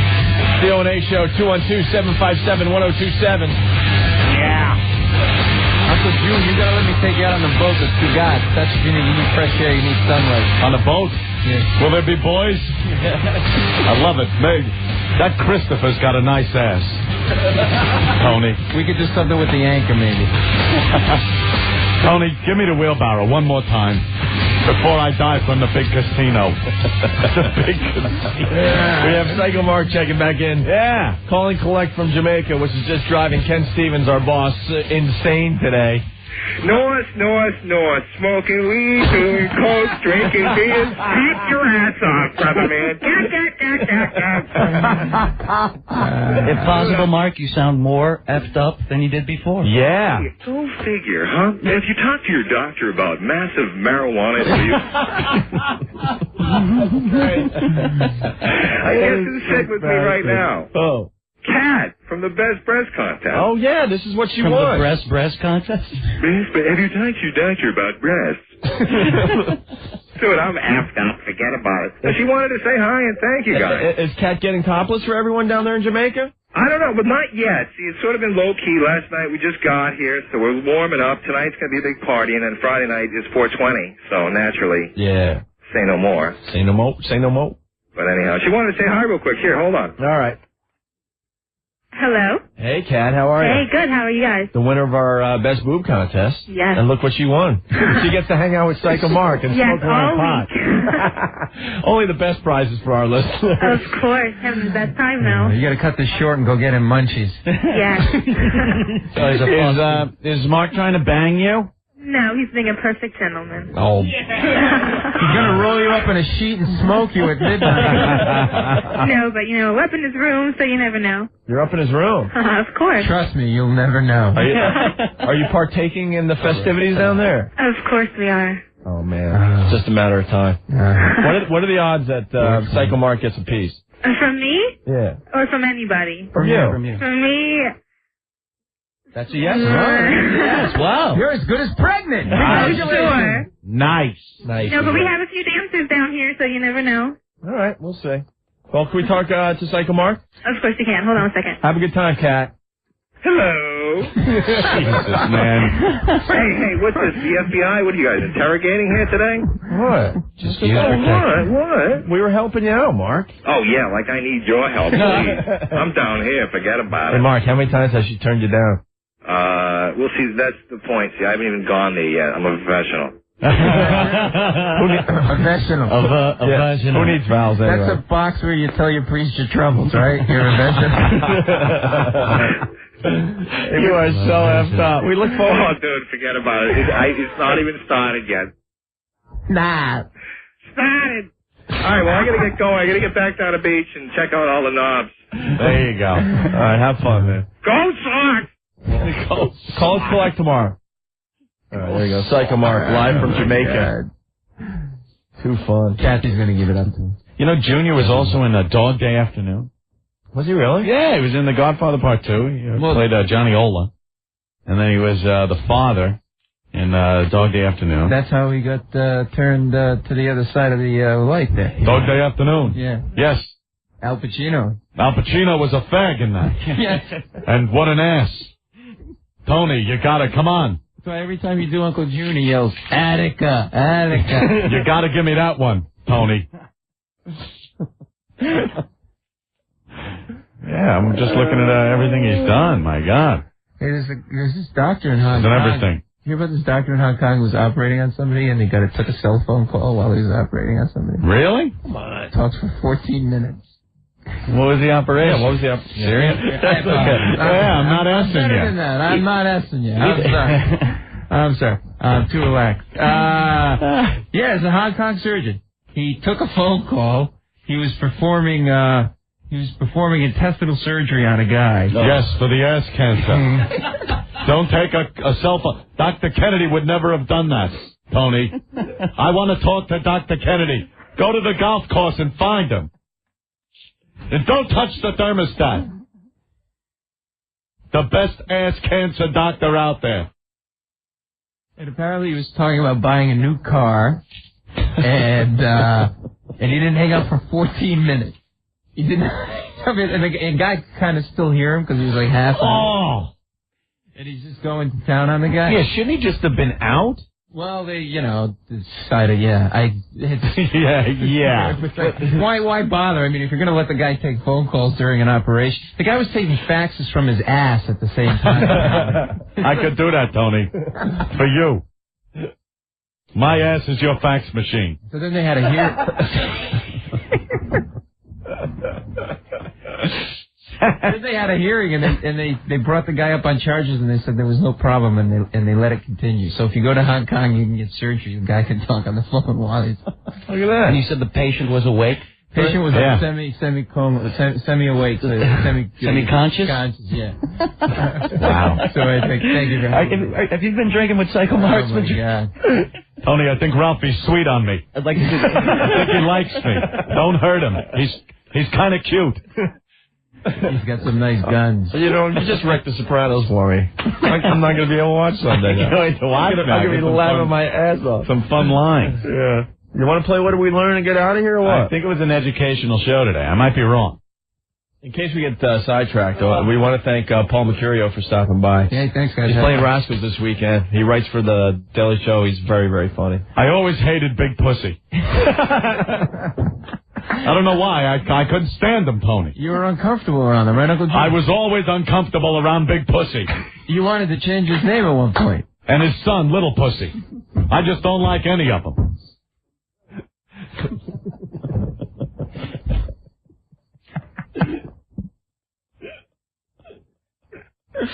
No more. No big pussy. No little pussy. No more pussy, Tony. You wanted to call him what, Big Shaft? Let's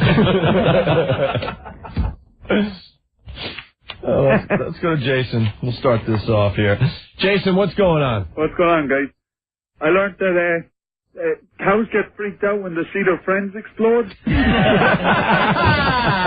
you go. And Uncle Junior likes creamy heads. Yeah, and an occasional beer. Of course, talking All about right, the guys, beer. good luck. Yes, all right. Let's go to Eric. Eric, what's going on?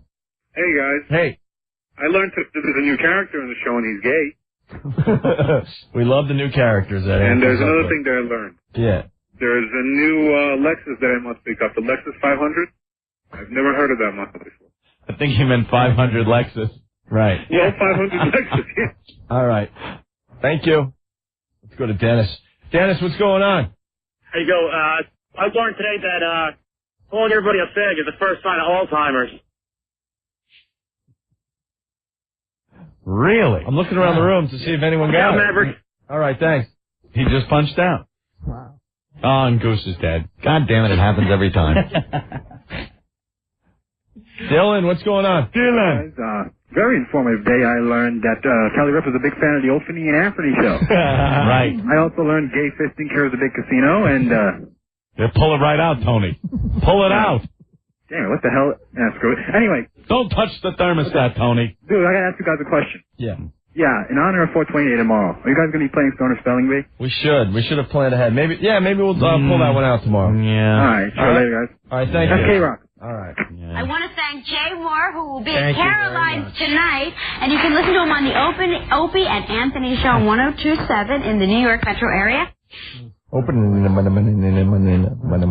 Jay Moore's cute. I wish he'd feel me up. You want a meeting, Uncle June? Set up a meeting. Sure. I'm the boss. You got to go through Marco, though. Ira, what's up? Yeah, Paul Mercurio's the funniest effing lawyer I've ever heard. Hey, thank you very much. You're a lawyer? No. Oh, you bastard. Please leave the thank you, man. How do you go from a lawyer to comedy? Not hard. Pathetic life. Thanks, man. Appreciate it. Cool. Right on. Let's move on to Kurt. Kurt, what's going on? Hey, how you doing, guys? Hey. I learned to vote for Karl Marx instead of Louis Black at Comedy Central. Yeah, go to ComedyCentral.com and vote for Louis Black. Let me read Later, from the manifesto. Let's see. Corpse Grinder Junk from Yonkers. Today I learned that Jay Moore gets the line of the day with, well, why don't you tell your face? Yeah, that's really funny. Flaming Arrow from Staten Island. I learned 3 things today. I learned that Ecuador is at the equator. I learned that the Challenger blew up because it ran into a mattress. And I learned that George is not a prop. Rent that movie Go for me, Tony. With Jay Moore. He's gay in that. You probably want to see the movie Blow, Uncle Jim. Blow. Stuff, yeah. Don't get there on the You certainly did. Stop you in your tracks. I didn't mean to do that. It's got that Johnny guy in it, that young, handsome guy. Johnny Depp. Yes. Yes. Like to be deep in depth. Of course, he's hot. And I cried watching Chocolat with him in it. You cried that you weren't in it. Now with the ass cancer, I wake up with Chocolat in my bed. Tony, help me. So when it comes to movies, you like Blow, but you didn't like Snatch? No, I hated Snatch. Right. Tony, get me fried green tomatoes and Bridges of Madison County. I'm tearing up. Joe, what's up? Yo, what's up, guys? Hey. I learned today that Earl is the Herb Williams, N-E-W. Yes, we did learn that. Good job. Yep. Totally useless. Hey, someone was figuring out things today. Let's go to Isabel. Isabel. Hey. Hey. I learned that Aerosmith's agent is gay. Former. Thank you, Isabel. She was paying close attention today. DX guy from Jersey. Today I learned that Anthony was Keith Moon last night in his hotel room. Yes. Jerry from Edison, another educational masterpiece today, guys. Today I learned Columbo pulled Martin Landau's prostate out. Next week's Sopranos, Brother Weeds gets whacked. Deer Lick Holler isn't on the way to anywhere. If you want to be a hillbilly band manager, you better have a GED and a computer. And finally, the big stupid one is my son-in-law. I want to go home. Very nice. The laws of gravity don't exist. Oh, let's go to Paul A. Paulie, what's up? Paulie. Hey, guys, what's up? Hey. Yeah, I learned that Paul Mercurio isn't even wasting his time with the Tony Soprano impression. Isn't even wasting. Like not even wasting his time. He goes, Mercurio, not even trying to impersonate Tony. I started for like a minute and then just said, you know what? Why bother? That means they're showing you love, Paul. That's it. When the listeners abuse you, they're showing love. Thanks, man. That's funny, though, man. All right. There's a lot here. All right, we can keep going with Steve, I guess. Steve, what's going on? Hey, what's up, fellas? Hey. I learned today that Psycho Mark being in Jamaica is like Oprah being in a Twinkie factory. I also learned that Jeff Norris is a hack. No, we like the Jeff Norris. See you, Aqua Boy. He gave us good radio today. Let's go to Tim. Tim, what's going on? Hey, guys, how you doing? Good. Yeah, I learned that guns and nightsticks can jump off seats on top of dashboard. Yes, we did learn that. Hey, I'm Gagoose in the studio board. Oh, cool, man. Thanks What's for up, that. guys? All right. Hey. Drew from New York. I learned it will look at... Drew from New York. I learned I will look at Junior in a different way now on The Sopranos, and that we... I can't read this. Forget it. Don't drive too fast around the devil's elbow. Right. There you go. Which is a big turn.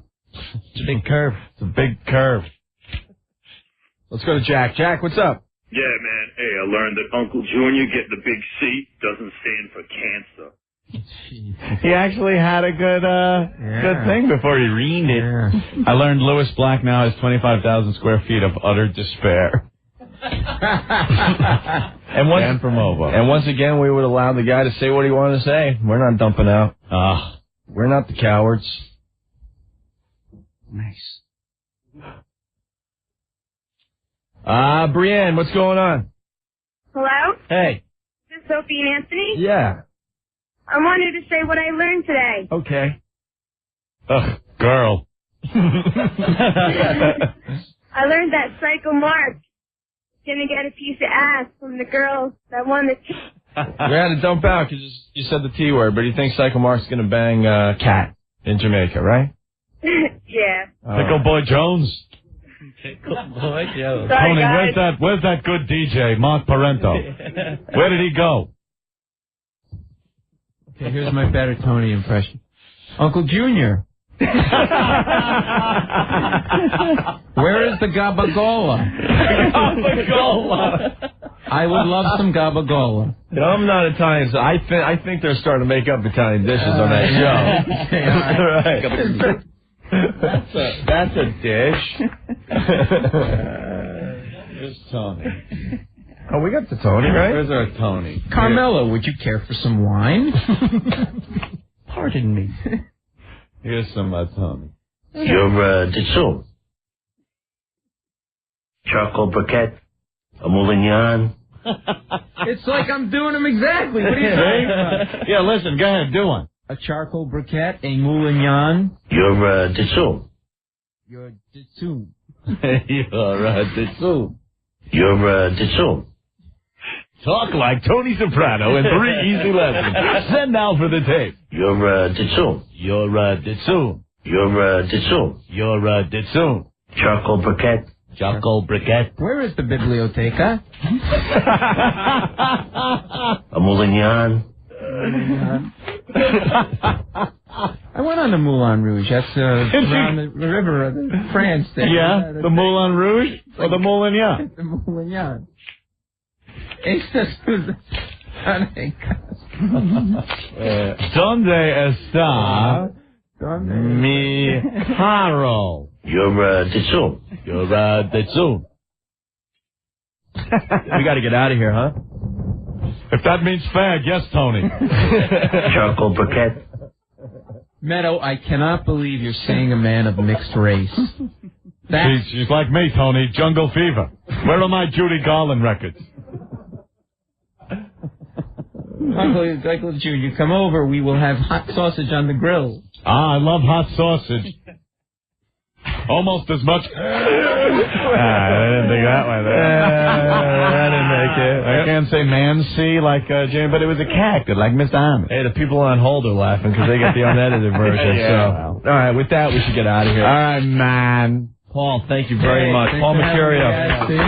Playing Rascals all this weekend. And in West Orange, I'm assuming? Down by the shore. Down by the shore, which is... yeah, Ocean Township. Ocean Township? But okay. that's not why I came on. I just came on. No, that's cool. Don't worry about it. It's cool. And, of course, he writes for The Daily Show on Comedy Central as well. He's always welcome. Thank you. Mike DiNicola, thank you. Are you opening for Jay Moore? Yep. Tonight?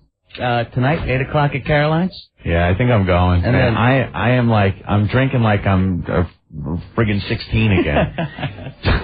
And Lynch is at Gotham tonight. Yes, Gotham. Lynch at Gotham. We're going to have to blow off lunch tonight because we're all going to see Jay Moore at Caroline's. Blow off who? Tony. So if you're going to Caroline's, come by and say hi, all right? We'll be there. Oh, God. And tomorrow on the radio for FU Friday. Wow, Yeah. Friday already? That was a quick week. And Junior, thank you. Brand new character on the show. That's No always, problem. Always a lot of fun. As long as your door is open, so is my butt. Uncle Junior. Opie and Anthony present the best in reality programming starting next Monday. The Whipped Cream Bikini Contest. No tribal council, no drill sergeants, just hot bodies and cool whipped cream. Ladies, all you need to do is show up at WNEW between 3 and 7. You bring the body, we bring the whipped cream. Grand prize, a trip to Hawaii. The Whipped Cream Bikini Contest. Only from Opie and Anthony. Never the weakest link.